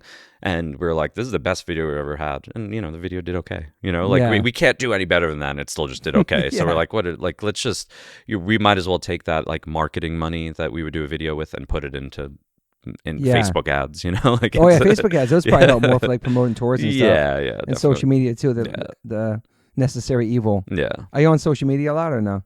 I love it because, like I said, I love community. Yeah. I think that I want to use it correctly, which is Positively, like, yeah. it doesn't work though, you know? Like it. It is hard. Are you checking DMs and stuff, talking to people? Oh, yeah, definitely. Yeah. I love it. If you get a negative comment, do you respond to people? Thankfully, I don't get too many. That's but nice. Or for the band or but anything? yeah, I don't go through the band DMs, but my own personal ones, I'm Yeah. on top of it. I don't let it like pile up to where I get overwhelmed. I like Same, it, and yeah. people are respectful for the most part. Totally, especially and, in DMs, dude. yeah. Yeah. And like what I put out there in the world is what I want. You know, it's me. It's what I want people to know. So like, 100%. I don't really. I don't think that I put out like a needy vibe. It's just more about like, oh, you like hockey, you like Star Wars, you like wrestling, you know? It's This like is me. these are the responses I'll get, you know, are from that, you know. Big So wrestling fan? I got back into it a couple years ago. Yeah. I grew up on it for sure. Yeah. Took like 20 years off, but I had some of the friends I made down in Orange County. They love it. They never stopped, and every time, the more we would hang out, when they would start talking about wrestling, I'm like, I don't have anything to add. So, so like 2021, we went to SummerSlam in Vegas. Oh, and like wow, from that's that cool. point on, like I've just been back into it. It's I love crushing. it. It's so big, dude. Right? It's crazy. I love it. CM Punk's back, killing it. Yeah, it's great. It's cool. There's a lot of hardcore people and Punk's involved in that too. Yeah. Is the guy Every Time I Die? Yeah, he's in AEW, Andy. Yeah. And the dude from God's Hate. Another band, he's in there Brody? too. Yeah, Brody. Yeah, he's in yeah. there too. Straight edge dude. Yeah, it's cool. And a lot of them, you know, I think a couple of them are into, you know, some similar style bands and stuff. Yeah, 100% though. Yeah. It's super fun. I used to go a long time ago. It was really fun to see it live. It's cool. It's like this. It's this thing you don't have to like commit to. Like I know people do, but like you don't have to. Like I'm losing my mind that Rangers are in the second round of the playoffs. Like I think it's the best team they've had in 30 years. That's like awesome. Like it's my longest commitment in my life. Good. You know, but like I don't have to commit to a story in wrestling the same way I do like a hockey team. You know, so it's like it is fun. You know, like you can just check out and just watch and have fun. Yeah, I'll read spoilers. Like I don't care. Yeah. You know, like it's not. It's a show to me. It's not necessary. It's literally sports entertainment. You know? Have you seen Rangers play out here before? Yeah, a bunch. I usually do, as long as I have off from tour. Like I'll follow them around the area. And now that Vegas has had a team for the last 6 or 7 years, the last 2 years I've done like Vegas, Anaheim, LA. Oh, that's like, awesome, man. Yeah, it's. My wife's from Chicago, so we go see the Blackhawks. Yeah, and every time I go, it's really fun to see them and play the Kings and stuff. Yeah. And I live so close to where the Ducks play. I live like 2.5 miles from there, so that's easy. Yeah, that's a good venue too. I've seen a bunch of shows out there. Yeah. It's great. So hockey's super fun live, man. That's really like a really fun sport, man. Yeah, this is so I saw 2 games at MSG this year, which is the most I've seen since I moved out here, and then the 3 West Coast. So I went to 5 Ranger games this year, which was pretty dope. And hey, if they keep going and if they're in the finals, I've already committed. Your team. Yeah, I've already committed the thought of spending thousands of dollars to see them win the Stanley Cup. Like if I have to fly somewhere, buy tickets, like when's the last time they won? No, when I was 13. Holy crap! I have not been happy as an adult because of with them. Yeah, with them. So I'm like, I like daydream. Like I said, this is the best team they've had in 30 years. And like, I'll be walking my dog Finn and just like daydreaming about what it would be like. And I get emotional. Like it's literally like that much of a commitment. You That's know, incredible. Like, it's something that like really, really makes me happy. Just the thought of them winning, and that's your roots. They're undefeated so far in the playoffs, which is great. But yeah, I mean, it's since I liked them since I was 12. They won in 94. I was 13 at the time. That's to say you're 13 you know? 94. That's wild. You miss New York? I miss my family. You know, like you're all out there still? Yeah, I think I was born chill. New York's pace. I love the born chill. My New York's pace was. I never felt like it was for me. I grew up on Long Island, and like that's different. You're born on Long Island. Yeah. I grew up on Long Island. Lived there. You know, I never lived in the city. I hung what part out. of Long Island? Deer Park. So like south Deer of Park. I've been Huntington. out there. Yeah. Tattoo shop out there a long time ago. Yeah. So I don't know. Like I the pace of the city and stuff was always too much for me. I liked hanging out there. I spent a lot of time in Brooklyn, Manhattan, going to shows, hanging out, dating, like whatever it was. But I always had suburbia to go back to. Yeah, it's nice though. Yeah. So, you know, Long Island, all of it, ever since I left, I'm like, the best like kind of like metaphor I have for it is like, I felt like I was on a roller coaster the whole time, and you don't realize how crazy it is until you get off, you know? Oh, it's so and now when I go back, I'm like, what the? Like, gives you anxiety when you land, you walk, dealing with hustle and bustle, and you just man. see, especially in Manhattan, you see how people wear it on their faces that they live in New York, like worn how down, much man. worn grind, and like you don't notice it as much as when you're in it. It's a great point. Yeah, and then you see it, and you're like, man, what do you like put yourself through to live in like a box on top of other people for like too much money? And you think like, it's perfect? Yeah, it's ride or die people, and I'm like, listen, man, I like. It's fine, but when I see the old couples holding hands walking down the street, like I'm like, dude. Yeah, and it's also changed so much. Where I'm like, I feel so older. I feel it's a very young city now. Yeah, and it's always been like transient city, but like what I see with Brooklyn and Manhattan now is like growing up, like the epicenter of the culture of the world is New York. Totally. Growing up, and now I feel like it's like it's the opposite. Is it's like homogenized a little bit. It's like it's like there's not enough culture. Like it's too like they just. Have you been in the train station across from Penn Station? No, the Moynihan, whatever. It might as well be Nashville. Like wow. I'm like, you have this same food hall, quote unquote food hall, as you do in Nashville. Which first of all, they just built that 5 years ago in Nashville, and now you built one in New York. I'm That's like, crazy. It's got to be the other way around. Yeah. Like it's too. Like it's almost getting Times Square is almost like moving out. I saw Trader Joe's out there. It'll trip me out, like on 14th Street or something. Yeah. Well, when like Bedford, like Brooklyn, when Brooklyn was like dead to me, I'm like, when the Apple Store and Whole Foods are on Bedford, which was like to me like the street of culture, like everything like emanated from there. Yeah. Once J. Crew moved in, I was like, all right. I think Urban it's Outfitters, over. your old spot. It's just crazy, like Brooklyn and all this stuff. Not Queen so much, but Brooklyn used to be so gnarly, and the people living out there, it's crazy. Even Bed-Stuy, all that stuff, dude. Yeah. I think East New York is still gnarly. Mm-hmm. I think Avenue D, the projects are still there. It's kind of Lower East Side. Yeah. And Queens, I heard Flushing's still not really crazy out there. It's kind of normal still, but like, yeah, it's a different city. I had such a good time living there, but it's not my city, man. Yeah. It's like. Yeah. It was incredible to have a band start there and play shows and all that stuff. But like, I'm super grateful for it and the people I met, and I still have friends out there grinding. Like there's one thing I could say about my friends on Long Island is like Long Island's culture was almost like on the shores, and it was like boats and fishing and people who had money, totally. know. But Hamptons. A lot of my friends took a lot of that like Brooklyn mentality of bars and food and stuff, and like kind of opened up places in Huntington and stuff. And that's cool. And then and they're all hardcore dudes, so like they brought that culture into like kind of Huntington Village, which is like a hoity-toity place. So, so I'm like, I'm proud of them, and they're all doing well. They all opened up like all these bars and restaurants, and they're all still like they're expanding. Like they're like you played AMH, right? Like so, it's all those crew, that whole crew of people. They own venues, bars, restaurants, all this stuff. So your family still in Long Island? Yeah, they're all in Deer Park. So crazy. Yeah. You can never see yourself ever going back to ever living in New York again. I don't think so. Like I go back there, and I don't. It's nice to visit. Yeah, like I said, I love my family. I got a new nephew out there. Like, I'll be out there in a month because he's getting baptized. Oh, that's cute. That's awesome. I'm like I have to we're going to the UK, and on the way to the UK, I'm stopping in New York for 2 days, see the family, go to this baptism, and then I'm going to the UK. That's amazing. To meet up with the band. But yeah, I mean, I don't see myself living there. I think, like I said, I've been again on tour since I was 17, so it's where I'm from, but like I never feel like I never felt like firmly planted there. Yeah, and I'm so happy. Like I've lived in Orange for 8 years, and I'm like every day I wake up and I get to walk my dog and get a coffee. I'm like, no winter. This is like not.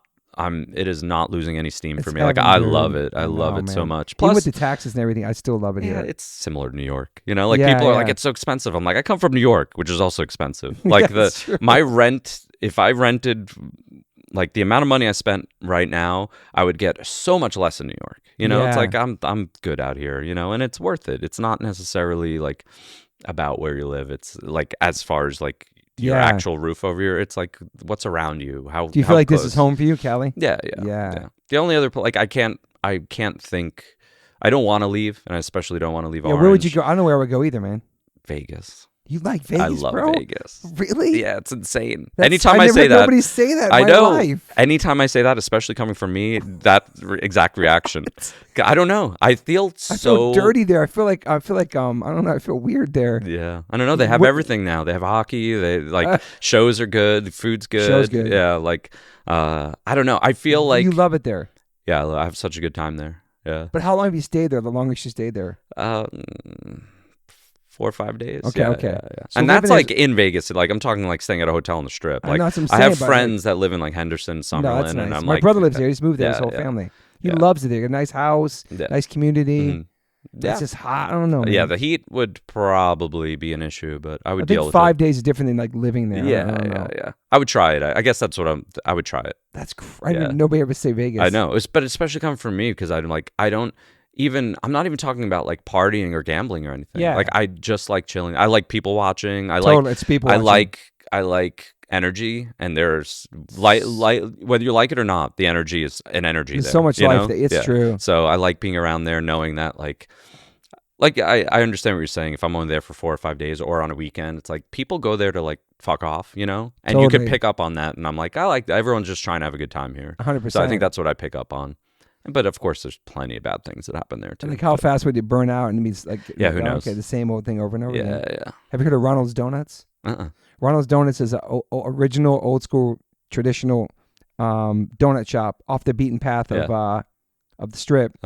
And all the classic donuts, Corellas, just every donut you can imagine. Yeah. There's vegan options right next to them. Exact same, different. It's incredible, man. It's the most traditional donuts you can get that are vegan. It's pretty cool, man. That's great. You're on the veg life too, huh? Veggie for almost a decade now. Oh wow, nice. Yeah, I know. What inspired you to do that? Health for one thing. That's cool. Just like my father's from Iran. He's never like fully assimilated into being like a full American, like unhealthy, like drinking, smoking, fast food. Like literally did none of that, and still had heart issues. You know, so wow. I was like, oh, my genetics are potentially terrible. So I'm like, I should probably watch that. But honestly, like I never felt comfortable eating meat my entire life, and I did it out of like convenience. But I would stay away from. You know, I always stayed away from anything that looked like it used to be alive. You know, like man. Since you were I would, younger? yeah, like I never like vibed with steaks or anything on bones or anything like it just always felt wrong. And you know, your parents are cool about that. Yeah, like my mother still is like, I don't know what to make. I'm like, well, at this point, you could just make fake meat. Like I don't care. Everything, it's such an amazing time. Like Long Island wasn't an easy. When I started almost a decade ago, that Impossible and Beyond wasn't really a thing. But also like just healthier food on Long Island wasn't a thing necessarily. So are there vegan spots out there now, you think? I'm sure there's a couple. Even Whole Foods is fine. Yeah. There's options everywhere. It's so different now. It's easier, but like, I always say, like, I would actually, even though it was probably worse off for me, I would always go towards more processed stuff just because it was like a burger or chicken tenders or whatever, because it just didn't look like it used to be alive. I couldn't never. I hated when we'd have to like go out for wings, or so I would eat wings. People were like, you're not even barely eating. They would like yell at me. I'm like, I'm not eating the tendons and ligaments. Get out of here. You know, it's like so gross. So I finally just like, I finally was just like, I gotta at least try, you know. And I never really like. I think because I ate such little meat, I didn't feel a physical effect. It's not like I lost weight or felt healthy or anything. Like, but the older I'm getting, I just try to take care of myself more and like try to beat these potential bad genetics. Is your dad okay now? He still has some heart issues, but he's 70s, taking care of it. I mean, it was bad enough where like he had a stent in his mid 40s. Oh wow! And then a triple bypass like a decade later, and that's just straight like, I won't say all genetic stress and genetics, but I lean on the fact that like he's not a fast food guy. He's never smoked in his life. He doesn't drink. Like he grew up Muslim. Like there's a lot of like. In a weird way, I feel like he also has no vices, so that probably adds to stress, for sure. But yeah. What about you? You got vices? You party? Not really. No. This was the least I drank on tour ever. Nice. Drinking's your thing, though. If that's your party thing. I'm trying to lead more into like weed now, just because it's more like. Lead into it. Yeah, like it's. I always edibles and stuff, or no? Yeah, more for sleep. I've always been a terrible sleeper. Okay. Yeah. Always been terrible. Like waking my parents up in the middle of the night. Like I can't. How many hours of sleep you get a night usually? I'm good now because of weed. So is it edible thing or something, or you smoke it? Yeah. So that really helps. Yeah, it's more about like people will be like, what kind of bad sleeper are you? Can you not fall asleep or stay asleep? I'm like, both. Both. Always been that way. So can't shut your brain off. Yeah, I can see that. Yeah. And I don't want to like. I'm not really a medication guy, so I'm not like. And I understand that they help people a lot. I don't think that anything I have going on is like worthy of medication. Totally. But like, but yeah. You never slept as a kid that much either? No, it was bad. It that affected school a lot. I'm sure, like, sleep's so important, dude. Yeah, if I'm like falling asleep at like 4 a.m. and I have to get up at 6:30, it's like, how am I going to pay attention in school? And it affected grades. It affected a lot. But it never figured out why that was, huh? Just.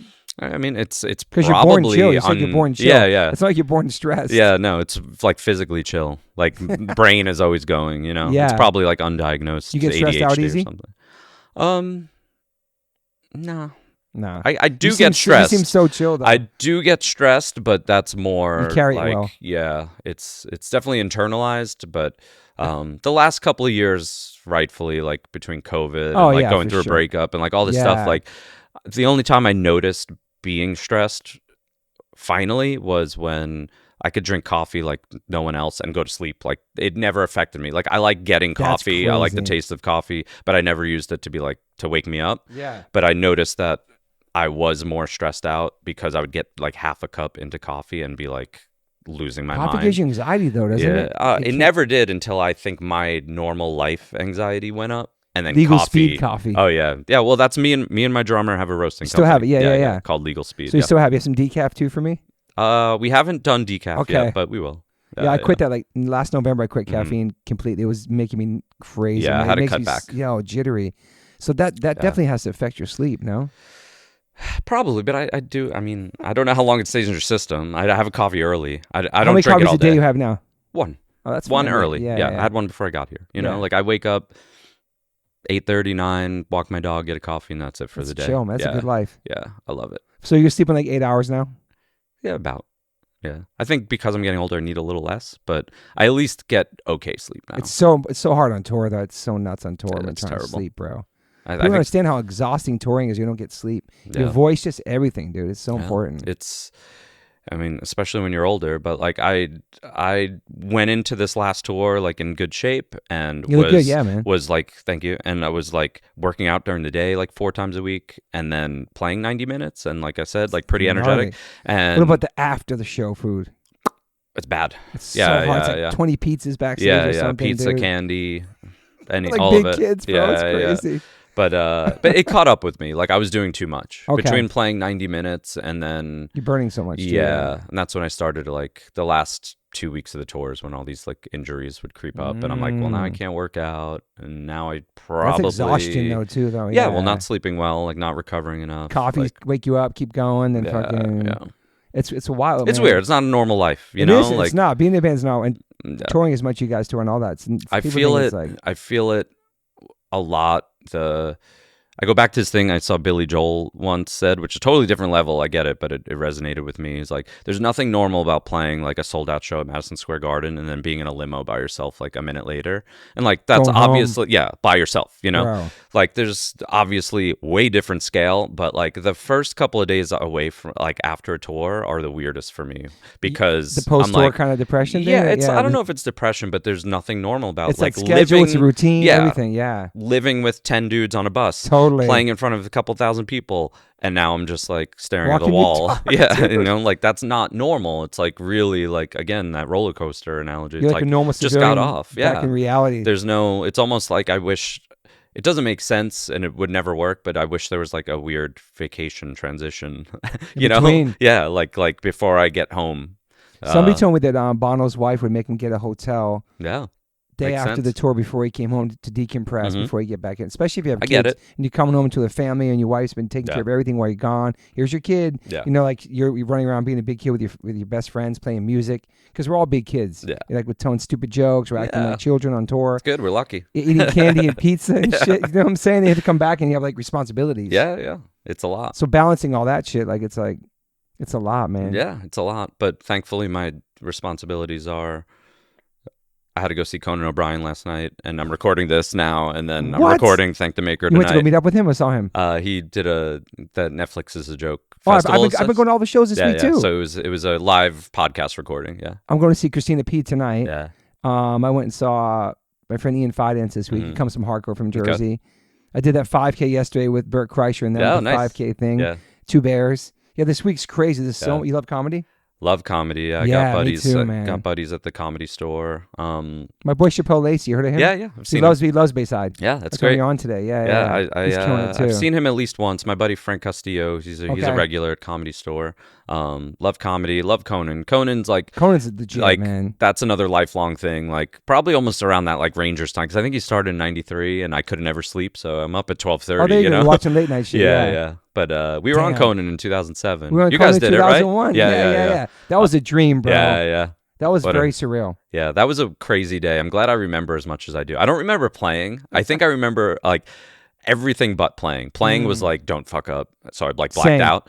But everything, it was wild how, like, we were late 20s at that point, mid to late 20s, and we showed up at Conan, you know, in a tour van, you know. Sick. We weren't even headlining the tour we were on. Like, we were on tour with Anne Berlin. We were on tour with Dropkick Murphys. Yeah. So we were on the show, and like whoever the liaison was that day was just like, yeah, here's your dressing room, do whatever you want. And we're like, what do you mean do whatever you want? They were like, literally Saturday Night Live is right there, the prop room is right there, do whatever you want. And we were like playing with Triumph, we were taking pictures on Saturday Night Live. We were like, you shouldn't let people do this. That's crazy. We get that shit. Yeah. So who was the guest besides you guys? Jake Gyllenhaal and Lance Armstrong. It was a good show, bro.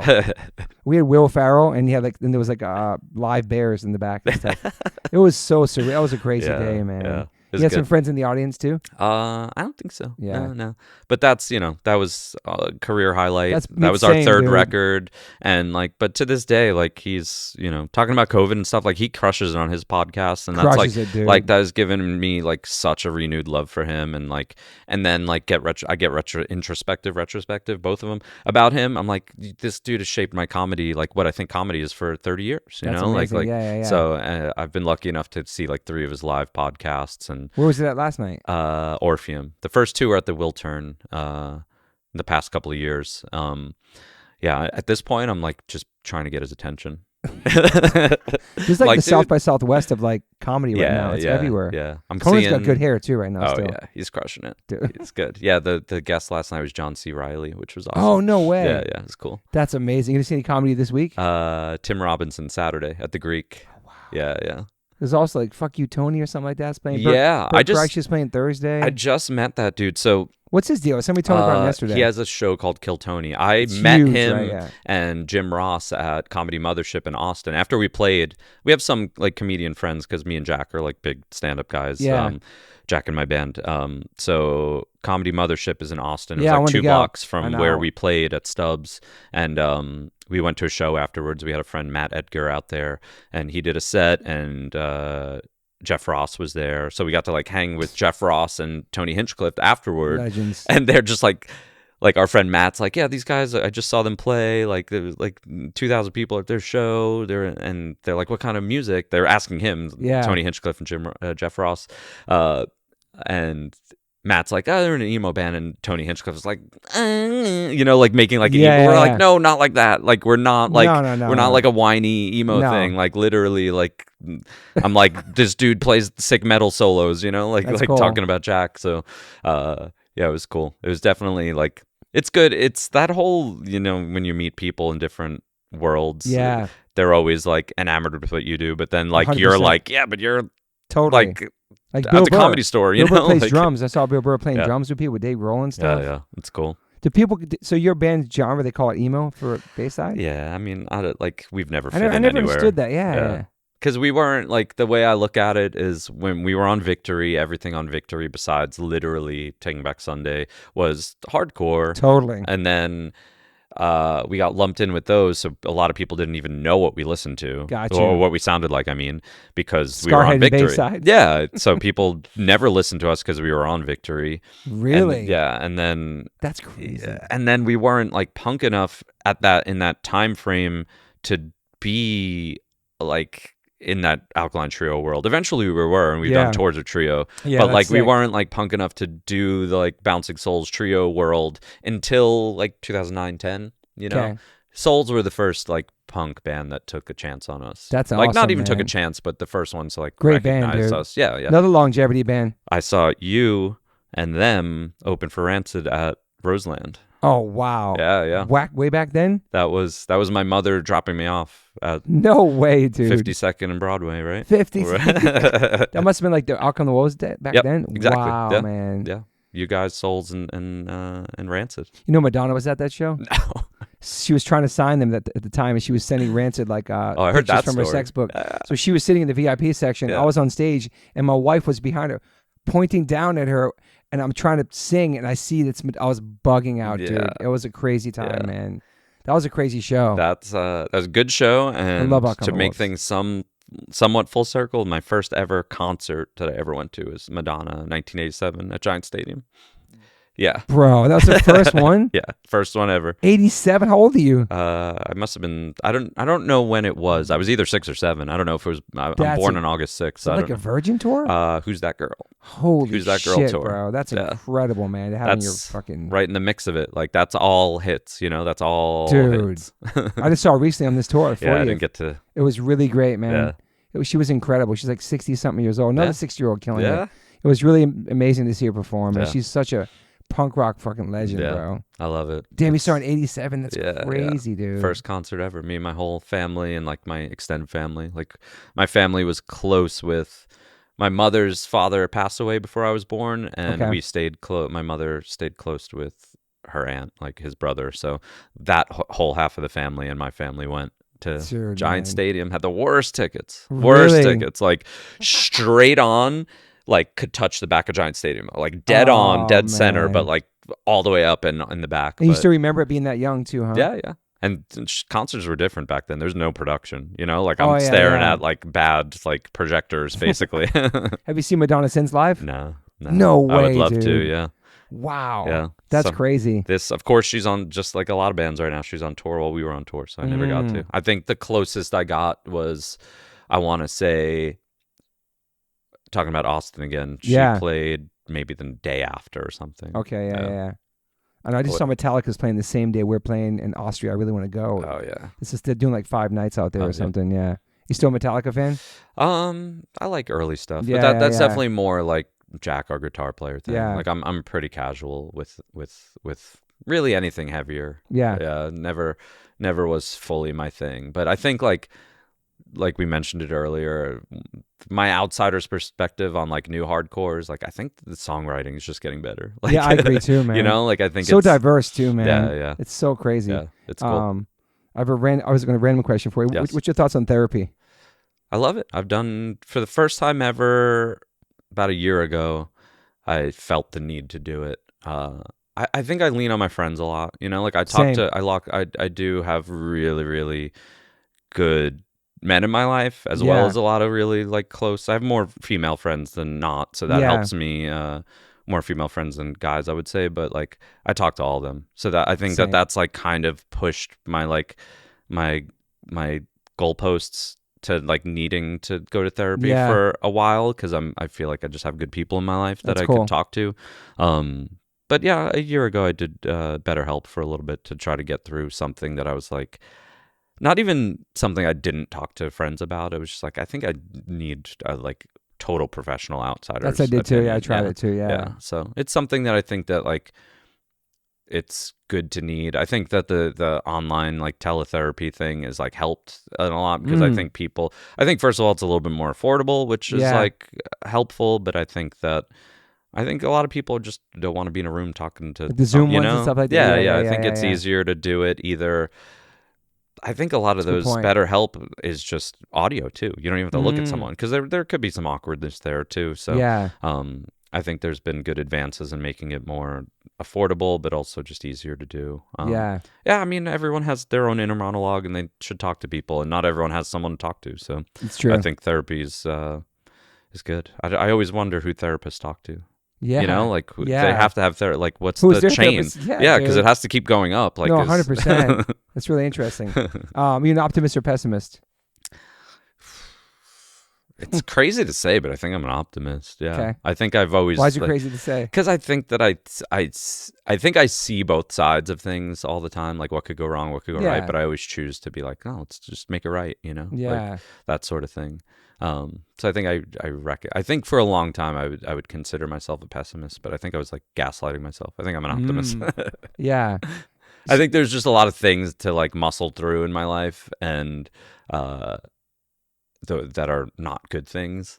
So I think because I think about them a lot, I thought I was pessimist. Yeah. But I'm like, I get through a lot of stuff. You know, I work hard, I get through a lot of stuff. I deal with people, and I think that I just try to, at this point in my life, like my extended network of people, I'm like, I just want everyone to have some sort of like positive influence that like emanates from something that I do, you know, I want there to be, whether it's podcasts, music, like anything, like I want to have, like, I feel like, as like, I don't know if this sounds like bombastic or pompous or whatever, but like I want me to be a positive influence on the world. Yeah, And for it's sure. like, how else Yeah. do you do that besides your friends network or your fucking Instagram profile, you know? Yeah.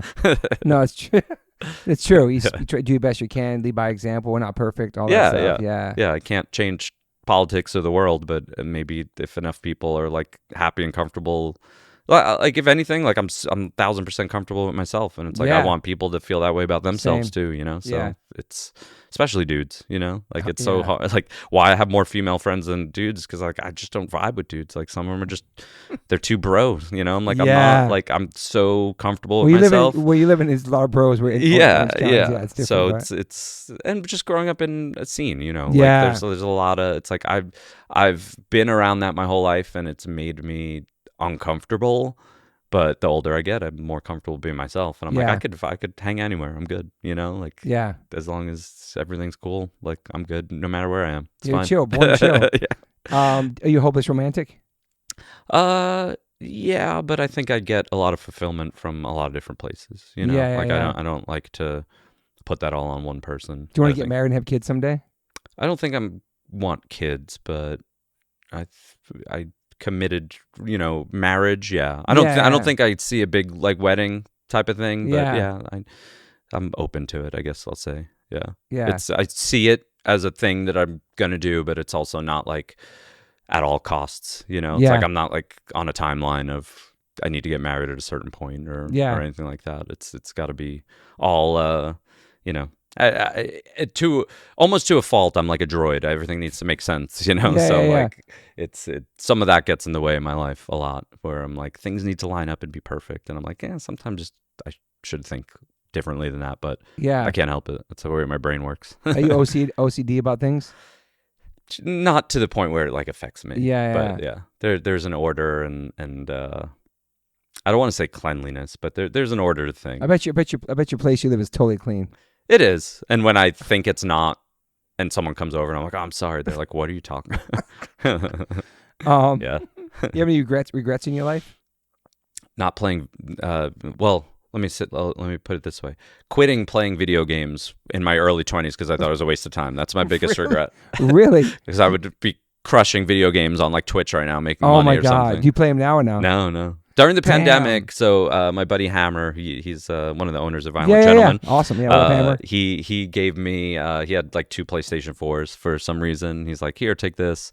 So I plugged it in, and I just started playing hockey. And at that time, there was a good Star Wars game out, and I was just like, I'm like No, I wasn't. I was like 2 decades behind. I was like, oh man.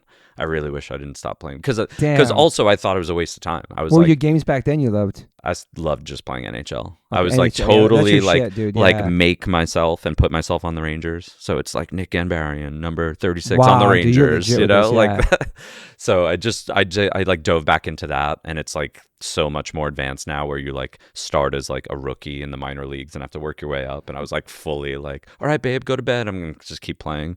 And then I don't know. It was just during the pandemic, I had to talk myself into not thinking I was wasting time doing things. I'm like, there's nothing but time right now. Like if you're going to sit here and watch a movie, don't feel like you have to be productive. Just watch the movie and the world has stopped. The whole world stopped. Were you running back then and training and stuff? That's when I started running. Yeah. That's cool. Yeah, because I obviously didn't want to go. I mean, gyms weren't even open. So that's when I worked up to like. Were you running before that? No. That's cool. It was always like. It sucks at first, man. Yeah, exactly. I mean, just like any workout. It's like, but then I was like really pumped when I was doing like 3 or 4 or 5Ks a week. And it was like, sick, dude. It was like that like kind of addiction where I'm just like, you know, not addiction, but like when you're working out and you break through, you're like, you feel this like guilt when you don't do it. 100%. I was at that point. I kind of like that too, being addicted to working out. Yeah.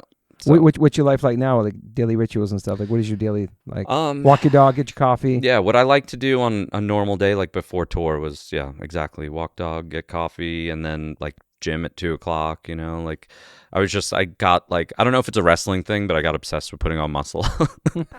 So you're going to the gym now still? I haven't because I started You just got back, didn't you? I just got back, but then I And your also arm. like hurt myself. Yeah. Yeah. So, but before then, I was just trying to work on all my fancy wrestling muscles, chest, shoulders, arms. But So you enjoy going to the gym? I do. Yeah. Do you listen to music there? It's like zone That's out. podcasts. Yeah. Oh, I listen you to podcasts. don't go with nobody. You go by yourself. Like alone, Yeah, but so- with my thoughts. Yeah. You're not working out with a friend. You're just going solo. Oh no, I'm just going solo. Yeah. Your yeah. thoughts. Yeah.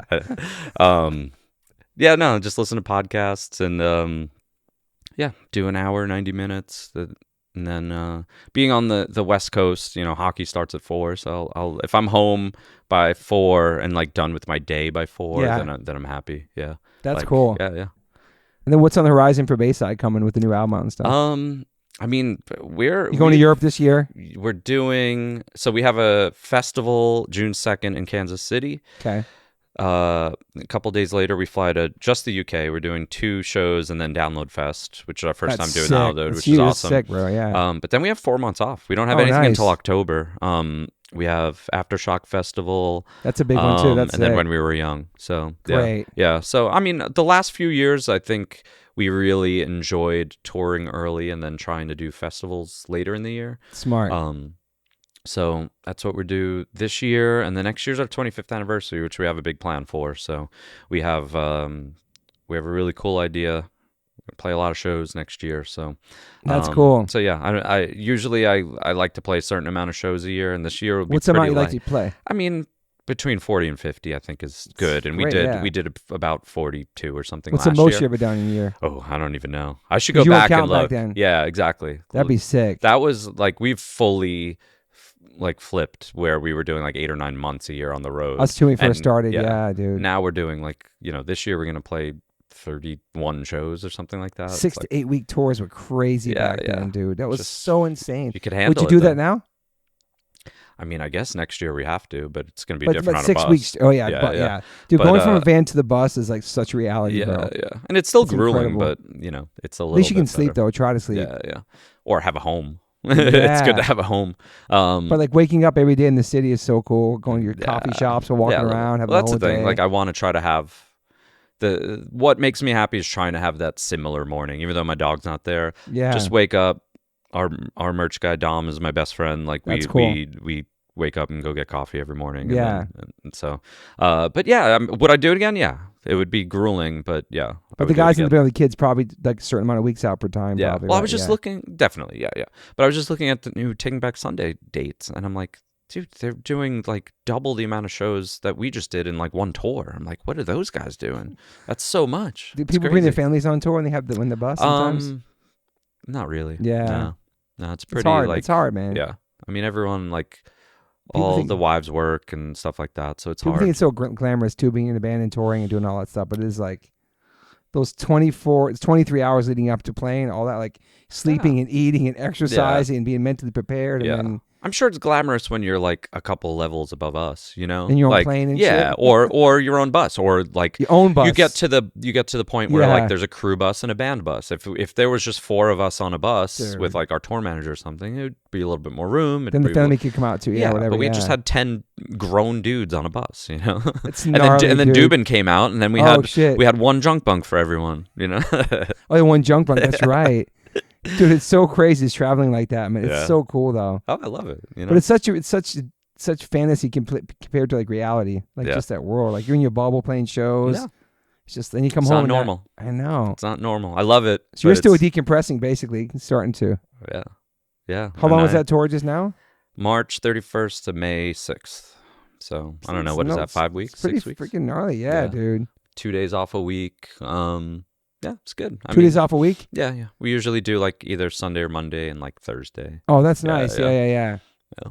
We're about to go to Europe for like 9 shows in a row, but it should be fine. We've been to Yeah. England since 2018 as Yeah. well. I'm really excited, man. Yeah.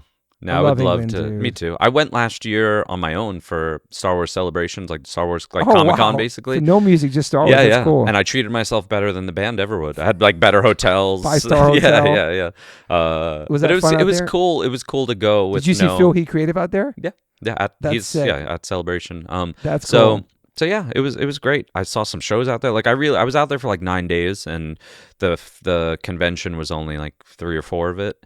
Oh, you're chilling. Yeah, it's nice. But yeah, I went to 2 shows. Yeah, at that time I was single. I went on a date. Like, Yeah, like I it was was just apps, like, bro. yeah. I was like, I That's really had a cool. great time. It was like such a different like atmosphere, Yeah. than being in a band, and like a band like we were saying earlier, like a band on a budget. You know, like when Totally, Bayside goes there, dude. we're on a budget. So like I had better hotels, ate wherever I wanted to eat. Like had my own timeline. It was interesting. It was That's fun. cool. Who's your favorite Star Wars character? Who's your favorite? Growing up it was Luke, but then I realized Leia. She's the one She's keeping cool. everything together. Nice. Have you dressed up like Star Wars characters? throughout your Yeah, life? I tried to get into it more recently than not. I don't think it's totally my thing. Because Well, I'm like on around Halloween it. or just like going to like No, these like things? cosplay. Yeah, Damn. yeah. I think it's really cool, and I love it, and I appreciate it, and I But love it's the not for amount of you. time. I don't know that it's for me. Yeah. Yeah. It's pretty uncomfortable. Like when I finally did it and just had like Mandalorian armor on, and the whole time you're like, this is all gonna fall off of me at any point. Yeah. That's what it feels like. And then you talk to other cosplayers, and I'm like, yeah, I just feel like everything's breaking and falling. They're like, no, that's what it's like. I'm like, oh, I don't think I like that. I thought I was gonna put a costume on and feel cool, but instead I'm like, I'm uncomfortable. It's hot, and I think it's gonna all break. Damn. And people are like, yeah, that's just how it is. And I'm like, oh, I don't know if this is for me. I wanted to At like least you feel tried badass. that. Yeah. At least you're not judging. You think it's cool. Yeah, no, I love it. Like at this point I go to so many Comic Cons and stuff, and it's Oh, you do? That's literally cool, yeah. man. I went to 2 on tour. Wow, dude, Yeah. you're really in this Yeah, life, yeah. dude. That's I love it. crazy. Wow. No, we just played when we played Philly. There's Comic Con that day, so me and Jack went to that. It was walking distance, and then a company I work with called Roosevelt's. They were doing a Comic Con in Chicago the weekend before we were playing Chicago on Monday. Okay, that was so recently, I flew. think. Yeah, it was only like less than 2 weeks ago. Yeah. But we played Denver. I flew to Chicago for the day off because we were playing there Monday anyway, and went to the Comic Con there. And hung out with those That's dudes. dedicated. You're fun. yeah. This is your life, dude. That's Yeah, crazy. It was great. It's fun. It was another reason to spend like more time in Chicago, which is great. That's cool. I love it. But I love going and seeing people like, yeah, People the watching. nerdy community. Like it's And obviously people love growing. it just as much as you love it. Yeah, and Yeah. it's again, you're in a building, a convention hall like that with people who worked on their cosplay for months just to show it off for a day, you know, Totally, and it's yeah, like yeah, the yeah. work that goes into it. And a lot of people, like those people are introverts or whatever, but for that day they're their favorite character cool, and they want man. to take pictures with people, and it's just a good vibe. It's crazy how powerful that movie is through generations, and Yeah. how like important it is to people. Yeah. Everybody has their own takeaway from it. You know Yeah, how to change their lives. It's like it's Yeah. pretty beautiful, man. It yeah. is. It is. I'm glad that I mean, I guess for a lot of reasons, like that taught me how to love something, you know, or be a Wow. fan of something, you know? So Yeah. like I get excited First about true love of yeah, something. like that. I get excited about Star Wars the way I do about music. Yeah. I do about the Rangers or whatever, Conan, you know, like Yeah. anything that I'm like, if I like something and it brings me joy, then I'm like dive right in, you know. It's awesome, man. The more stuff I have like that, then the happier I am. I have to give a shout out to my friend Joe Decina Vasion. You know Joe Vasion? I don't think He produces, he edits this podcast. He's from Queens. He's a big fan of yours. Nice. He What's told up, me Joe? about you recently about the Star Wars podcast. He's a huge Star Wars fan. Hell yeah. He was at the movies. I said Happy May 4th. It's like, I'm in the Star Wars movie right now. So like, Yeah. it was like a big thing. Do you have any you love hip hop as well too or no? I'm piggy with it. Because Long yeah. Island, you got Public Enemy, Tribe, EPMD, right? Tribes. Yeah. Yeah. Busta Rhymes is from there. Yeah. Rakim is from there. Mhm. Dude, this Long Island's got a lot. De La Soul is from there, De La, dude. yeah. That's the more of the stuff that I'm into. I'm picky with it because like I take music so seriously, and like a lot of, I guess, like more modern hip hop, it's like party based, you know. You know, like it's- yeah. I don't listen to music to like party, you know. Yeah. Like it's got to mean something to me. So Except Dua Lipa. yeah, loves Dua Lipa. So the hip-hop last like stuff. actual hip hop album that I connected with was it was a couple of records ago for him, but Joey Badass, dude. He's did you hear sick that? from New York too. Yeah, Yeah, from New York. He's legit, I think the dude. record was called All American Badass, but it was Oh, like that's cool, man. it was hooks. It was like really good, like political, like kind of leaning. Yeah, yeah. but like choruses, which isn't always a thing for Totally. hip hop. And I was like, this is, if I could find more music, more hip hop like this, I'd be into it. That's awesome. And Joey Badass, shout out to Yeah. Joey, but yeah, that's like a big one from New York too, Yeah, ASAP yeah. and all that stuff. Yep. And then what is one more thing? What is like something you listen to that the listeners would be surprised that you like a genre or a music or an artist? It's like something. I already said I think Dua Lipa. I think it's Dua Lipa. Madonna, Dua Lipa. You like Taylor Swift? I'm so happy that Taylor Swift exists Same. and young people or Love her. anybody love her. It's just not my thing. Positive role model for kids, Yeah, 100%. I And just- young kids, yeah. I love all of that. And Miley then Cyrus now. I like Miley more than Billie Taylor Eilish? Swift. Like Billie more than Taylor Swift. Like all of them. I'm not a hater. It just when I get to, it's almost like I appreciate everything about Taylor Swift, and then I hear a song and I'm like, I don't like that. Yeah. I actually listened to her newest album the first time I ever heard in my life, and I went for a run to it. It was some catchy songs on there. I mean, it's not really for me. Mm-hmm. I'm way older, but yeah, I totally get it. Like the whole Swiftie thing, and the kids have the bracelets. They exchange bracelets when people they meet are bringing each other. bracelets to Bayside shows because of that. No way. Yeah, probably got like 10 of them. So on that's the a store. community. That's Yeah, a whole community. That's exactly. so cool. No way. That's awesome. And like I heard like kids in the playground and meeting each other. Oh, you're a Swiftie, and they swap bracelets. That's like amazing. That's so sick, dude. It's a beautiful thing. Yeah. And what she like, did for like just that tour was insane. Yeah, she bonused everyone, like all the workers. I mean, like it's $50 great. million I have or nothing bad something. to say. It's just when I press play on a song, I'm like, I don't like this. Yeah, Dua Lipa and Madonna for you. Yeah, exactly. Well, I think that there's a parallel between what I like about Dua and Madonna. Like I think that there's. Where's Dua Lipa something from? Where's she from? London. I think she's like Kosovo native. Something like that. Yeah, I saw that the other day. Something Yeah, like that. But she's from some outside London. she killed it on SNL. She was acting on there. Yeah, I gotta singing. watch it. It was really, really good, man. Yeah. She's pretty big with the kids. Yeah, definitely. I saw it at the Forum like 2 years ago. Oh, you It was did? good. Yeah, it was cool. Thank you for being here, man. Of course. I'm glad we finally hung out. This is I know, awesome, man. yeah. Just to get to know you and heard things about you through all the people. Dan Smith, a bunch of people. You I know. know. What I mean? Well, we've been in a lot of rooms together Yeah. since like 96 probably. Now we're in my kitchen. Yeah. Did Dan Smith ever good. tattoo you? You got a lot of tattoos. No, not yet. Do you have your hands tattooed yet? No. Not Well, good. fingers. Oh, yeah. Star Would Wars you ever shit. Yeah. Oh, yeah. How many Star Wars tattoos you got? I only started to get Star Wars tattoos like later in life, so I only have like 4 or 5, and That's they're all okay. like little things. I'm like out of space, and I'm really hairy, and I don't want to shave. My friend has got Star Wars on his knuckles. Yeah, that's good. That's a Kinda good hard. idea. Would you ever tattoo your hands? Yeah. Yeah. Because it's more, honestly, it's more about shaving right now. Like I have so much room on my legs, but I don't want to shave my legs because Italian hairy. Yeah. Italian and Persian. I'm both. Oh, yeah. I literally shit. have like an You got some undercoat. chest hair? My chest hair is my leg hair is my back hair. It's all of it. It's all one thing. Do you ever get waxed? No, it's too. Yeah, it's it's you, too man. much. But like it's you, dude. Yeah. it's. If I mean, I like it. I'm fine with it now, but like I've been this hairy since like middle school, and that was Wow. not good then. That'll shape your Middle self-image. school, really? Yeah, Wow. puberty was just like boom, you're hairy. So I'm Your like, facial hair young too?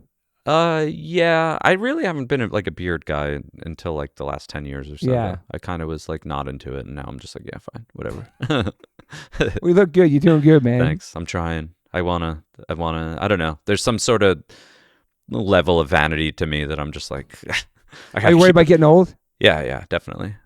Yeah, Dude, it's nothing, bro. I'm 54. I'm trying I to just ran fight a it. fucking 5K yesterday. Yeah, you're great. If I could be you at 54, I'm good. Thank you. So your podcast, people can hear that. When's that come out? Like, Yeah, Thank the once a Maker is usually Wednesday. We record it live on YouTube, and that's then cool. it hits like audio Thursday. Okay.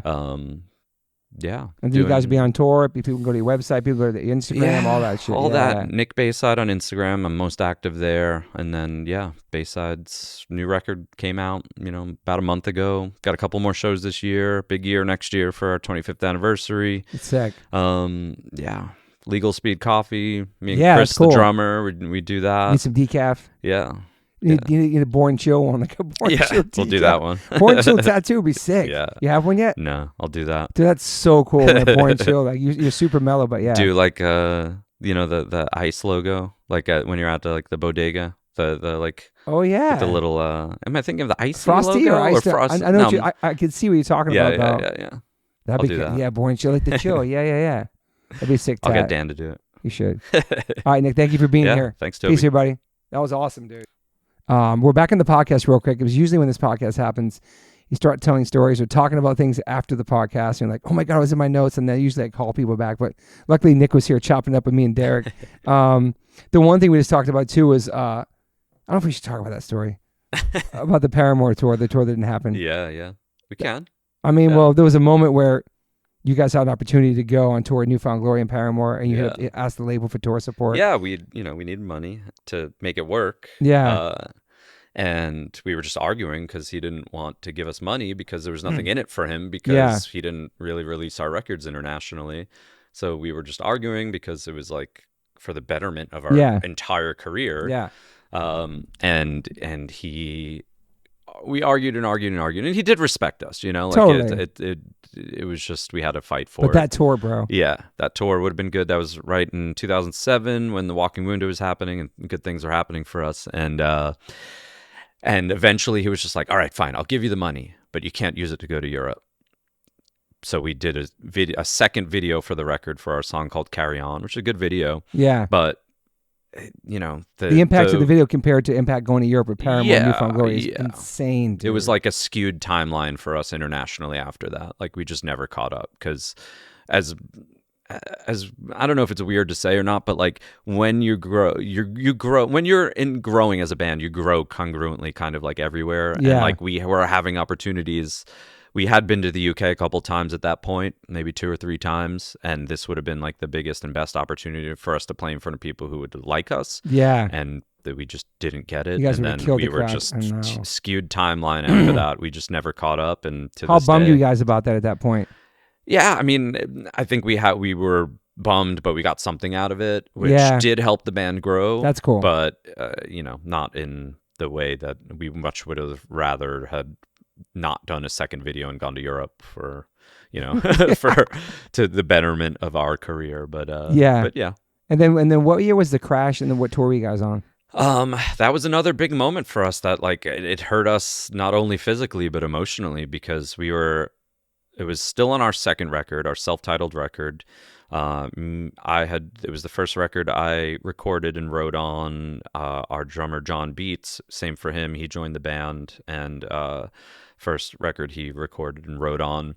And Hawthorne Heights at the time, Victory Records band was, couldn't stop exploding. They were just getting huge. I remember them. Huge.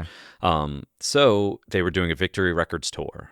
They were doing us, Silverstein, Bayside, and Aiden was opening up. I remember Aiden. So, wow. Yeah, this was 2005. We were stoked for an opportunity. It was going to be the biggest tour we ever did. We had a record that people liked at that point. It was a great opportunity to play in front of a ton of people every night. We got about 4 shows in. All the shows were great. We were doing better than we ever had.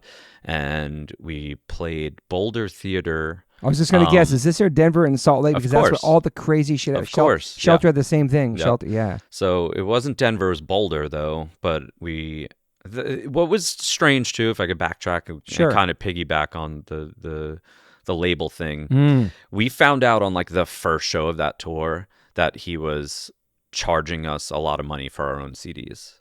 Like wasn't really giving them the CDs to us at a like good price. I don't remember what the cost was, but we were like, so we're out here and we want to send like we want to sell hundreds of our CDs. That's what you did back then. That's how you did it. But the whatever dollar amount it was, $10, whatever, we were like, that's insane, dude. We want to sell them for $10. Why are you selling them to us for $10? Really high. Whatever it was. It was like $4 or $5 supposed to be. So we were just like, why are you like literally handcuffing us right now? We're on the Victory Records tour, like for your label. Yeah. So I remember arguing and like just having bad taste in our mouth for the first couple of shows because we were dealing with that. And we've wrapped up. We had 4 or 5 good shows, I would say. We wrapped up in Boulder and on the drive to Salt Lake, in Wyoming. Nighttime, obviously. Yeah, it was Halloween night. Dude.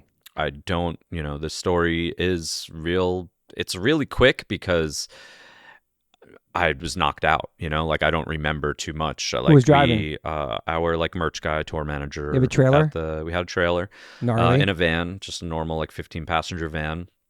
And driving overnight, as you do, and hit black ice. And at the time, I was sleeping. There were 6 people in the van. So we had driver, we had someone in the passenger seat, and then each bench had someone sleeping, someone sleeping, someone sleeping, and then the fourth bench had two people back there. So I was on the third bench, and I remember feeling like some inertia that woke me up for half a second, and I like kind of braced myself against, I was laying down on the bench and felt that like weird like almost gravity inertia thing, braced myself against the back seat and in front of me, and that was the last thing I remember until I don't know how much time passed. I woke up outside of the van facing the undercarriage of the van. The van was on its side. Holy shit. So I don't know the process of me being thrown from the van. I don't know what window I went out of. I don't know if I was thrown. The windows aren't even that big, aren't they? No. So I do not know how. I had very few like lacerations or anything. I have like one scar on my thumb. Not too much like cosmetically like wrong with me. But another weird thing too was it was the time of the T-Mobile sidekicks. So I had my sidekick. Yeah. So I was laying on the bench with my sidekick kind of like at my stomach. Yeah. And when I woke up on the ground, like literally on the dirt ground on the median in between whatever highway that is, my sidekick was exactly where it was. I mean, that's just how physics work, right? Like that's crazy. It was exactly where it was on the bench, but on the ground in front of me. So I remember texting my friend, like, that is crazy. We just got in a really bad accident. And then I don't know, again, how much time passed. It's the middle of the night, and that's not a busy road. So are you bleeding and stuff or anything? I wasn't bleeding. I had nothing. My back hurt a little bit, which wound up being kind of crazy because I broke my L4 vertebrae. But like between adrenaline and all this stuff, I was up walking around. But like however much time passed, like we couldn't find our drummer, and we finally found our drummer, and he was, I assume, already passed away. Oh Jack, my God, Jack dude. Tried to Where do was your drummer? CPR. Like down the hill or something? Or? Yeah, I mean, I don't really remember. It was somewhere where we were sure just trying to find. Dude. Yeah, like we were trying to find everyone, and he was the last one that we didn't see. And what bench was he on? First one. Oh my God, dude. So Jack tried to do CPR and didn't work, and we just, at that point we had flagged down like some semis to help us contact EMTs and ambulances. And I would say I mean, I guess it seemed quick at the time, but I don't really know. But within 15 or 20 minutes, which isn't quick, some Are you EMTs freaking out came. when you find it? Was everybody freaking out? Or you guys still in shock probably? Yeah, it's shock, and like you don't really think that your friend is dead. You don't. You think there's hope. Like, yeah. And once they pronounced him dead on the scene once they got there, God, and that's when everything became like insanely real. But then my story changed from everyone's from that point because everyone, well, when the EMTs finally were like, is anyone else injured? Let us know anything right now. And I just like really like almost sheepishly was just like, my back kind of hurts. And they were like, lay down right away. Like they yelled at me and pointed at the ground. They're like, lay down right away. And from that point on, I was just on a stretcher and in the back of an ambulance. And I mean, they knew more than I did that I had something bad on my back. But one thing that came out of that too, and this kind of leads a lot of stuff that we talked about. I was in the back of the ambulance, and one of the EMTs referred to the rest of the band as the Walking Wounded. And in my head, there's a Bad Religion lyric that says Walking Wounded. So in my head, I started singing that. And, a year later, when we were naming our third record, I was like, what about the Walking Wounded? And here's why. And so that we named our third record that, which is incredible. Based off of an experience, but only because I'm also a giant Bad Religion fan that I started like singing this. It all goes back to Bad Religion. Yeah, right. So that's where that that's obviously like a term before Bad Religion also, but like that was a memory I had of being in the ambulance. And yeah, I was shocked, honestly, when I got to the hospital and they did all, x-rays, MRIs and stuff. And they're like, yeah, you broke your back. And I'm like, that's what a broken back feels like? Because it just hurt, like it wasn't like excruciating or whatever.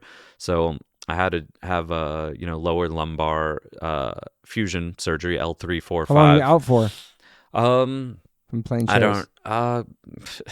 It's all ridiculous. I was on tour in April. This was Halloween night. I was on tour in April. That's crazy, dude. We weren't making money. If I wanted to live, I had to go on tour and make money. Bayside went on tour in between that. with Okay. fill-in drummer and bass player. They went on tour with the Smoking Poet. Like Wow, there was man, it never there was stopped. no stopping because we, there was a really quick. Do you know Nate Albert, Boss Yeah, Stones? Okay, he yeah. was our manager at the time. Shout out to the album, Yeah, incredible songwriter too, man. what a Legend. guy. Yes. In the history of Bayside, he is on the Mount Rushmore. He's so important. That's for us. incredible. Shout out Yeah. to Nate, man. He was on here too. So he flew out, and really it was just like a 30-second conversation of like, you guys want to still be a band, right? Like, this is so traumatic, like drummer dies, like I'm in the hospital. Like, it's like, first of all, first things first, before we think about anything, it's like, you guys don't want to break up or anything, right? And we're like, no.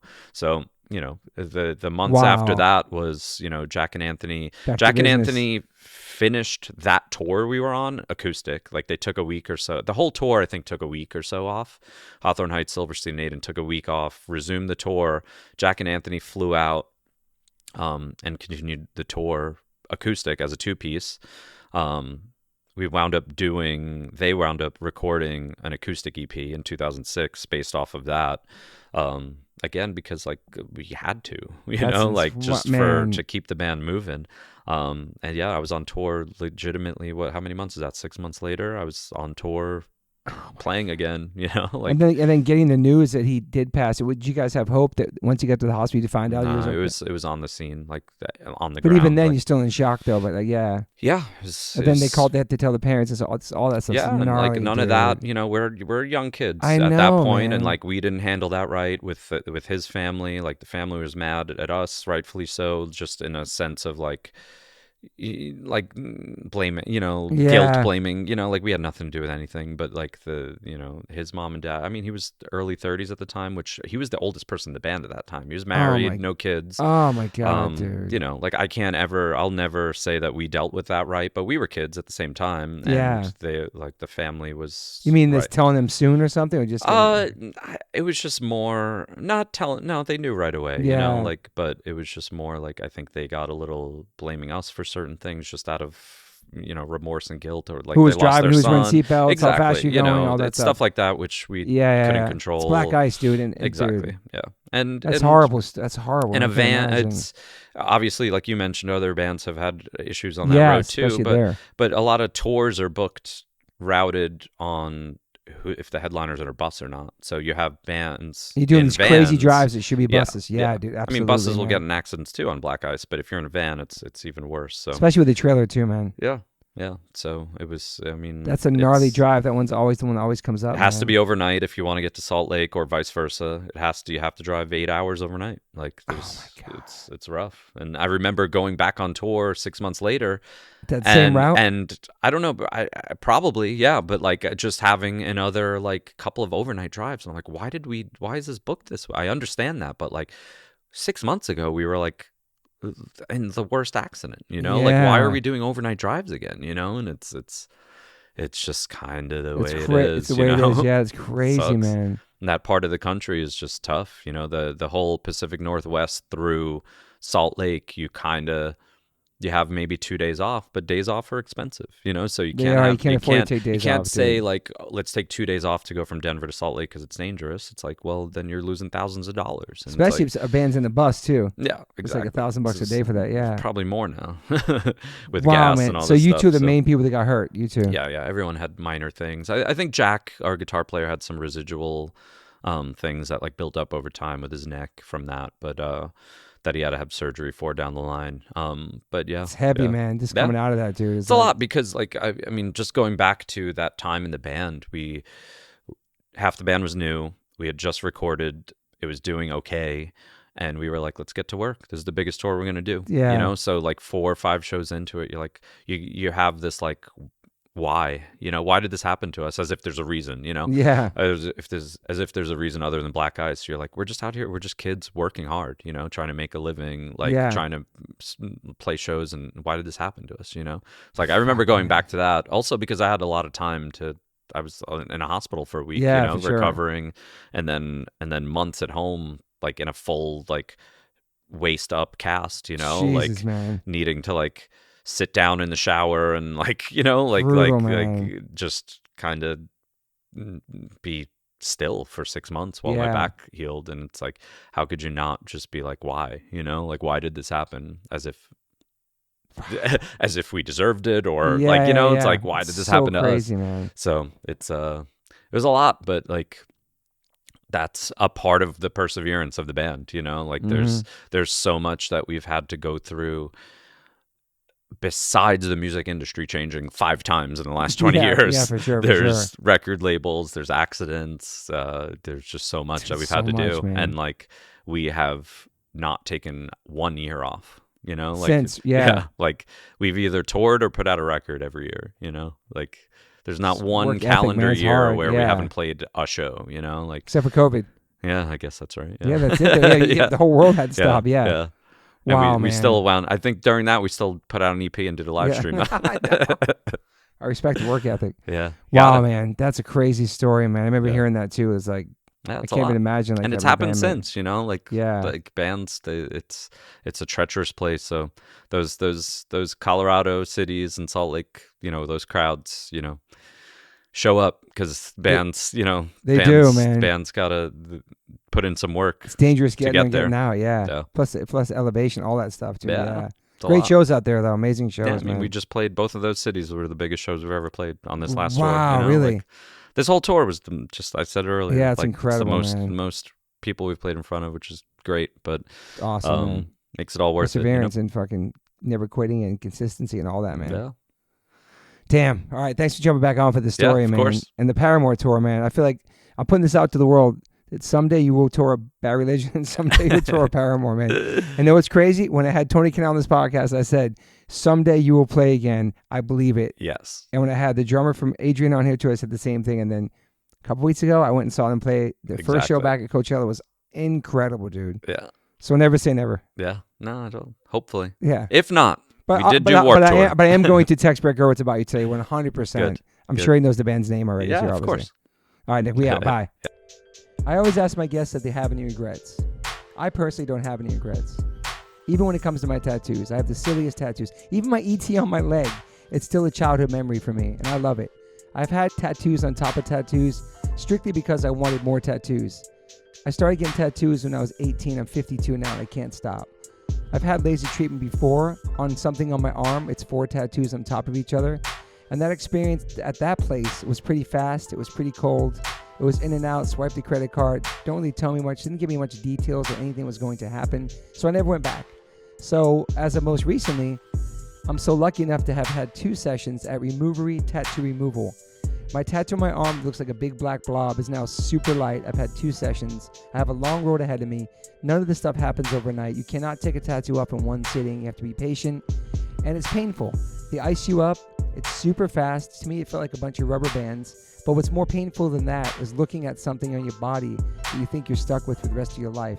That sucks. But now for me, I'm really happy I started this journey. I'm slowly going to get this tattoo removed. I never thought in a million years I have any kind of real estate on my arm. I don't even know what I want, but it's exciting. I'm so honored to announce that One Life, One Chance podcast is now with Removery. Call 866-934-4570 or go to removery.com. Use TobyH20 and get $100 off your first session. One of the most experienced tattoo removal companies in the world. Over 600,000 removal treatments done. 100 locations. US, Canada, and Australia. State-of-the-art peak-away laser technology. Cryotechnology to reduce any discomfort. This is so exciting to me because all I do in these podcasts is talk about tattoos. From day one, if you've been listening to this podcast, talk about tattoos, talk about getting removed, talk about getting covered up. So this is such a perfect fit for me. Definitely check out One Life, One Chance podcast, episode 281. I have Carmen Brody, Mike McTurnan, and Dustin Ortle from Removery. And this is over a 2-hour conversation. People have submitted questions. It's an incredible conversation breaking down the do's, the don'ts, the fears, process, the results, everything you could imagine about getting a tattoo removed. It's all in this podcast. It's an incredible episode. I appreciate them all coming out for it. So check that out if you want to learn more about Removery and what it's like to get a tattoo removed. Once again, go to removery.com or call 866-934-4570. Use my code TobyH20 and get $100 off. These guys are located everywhere. Try it out.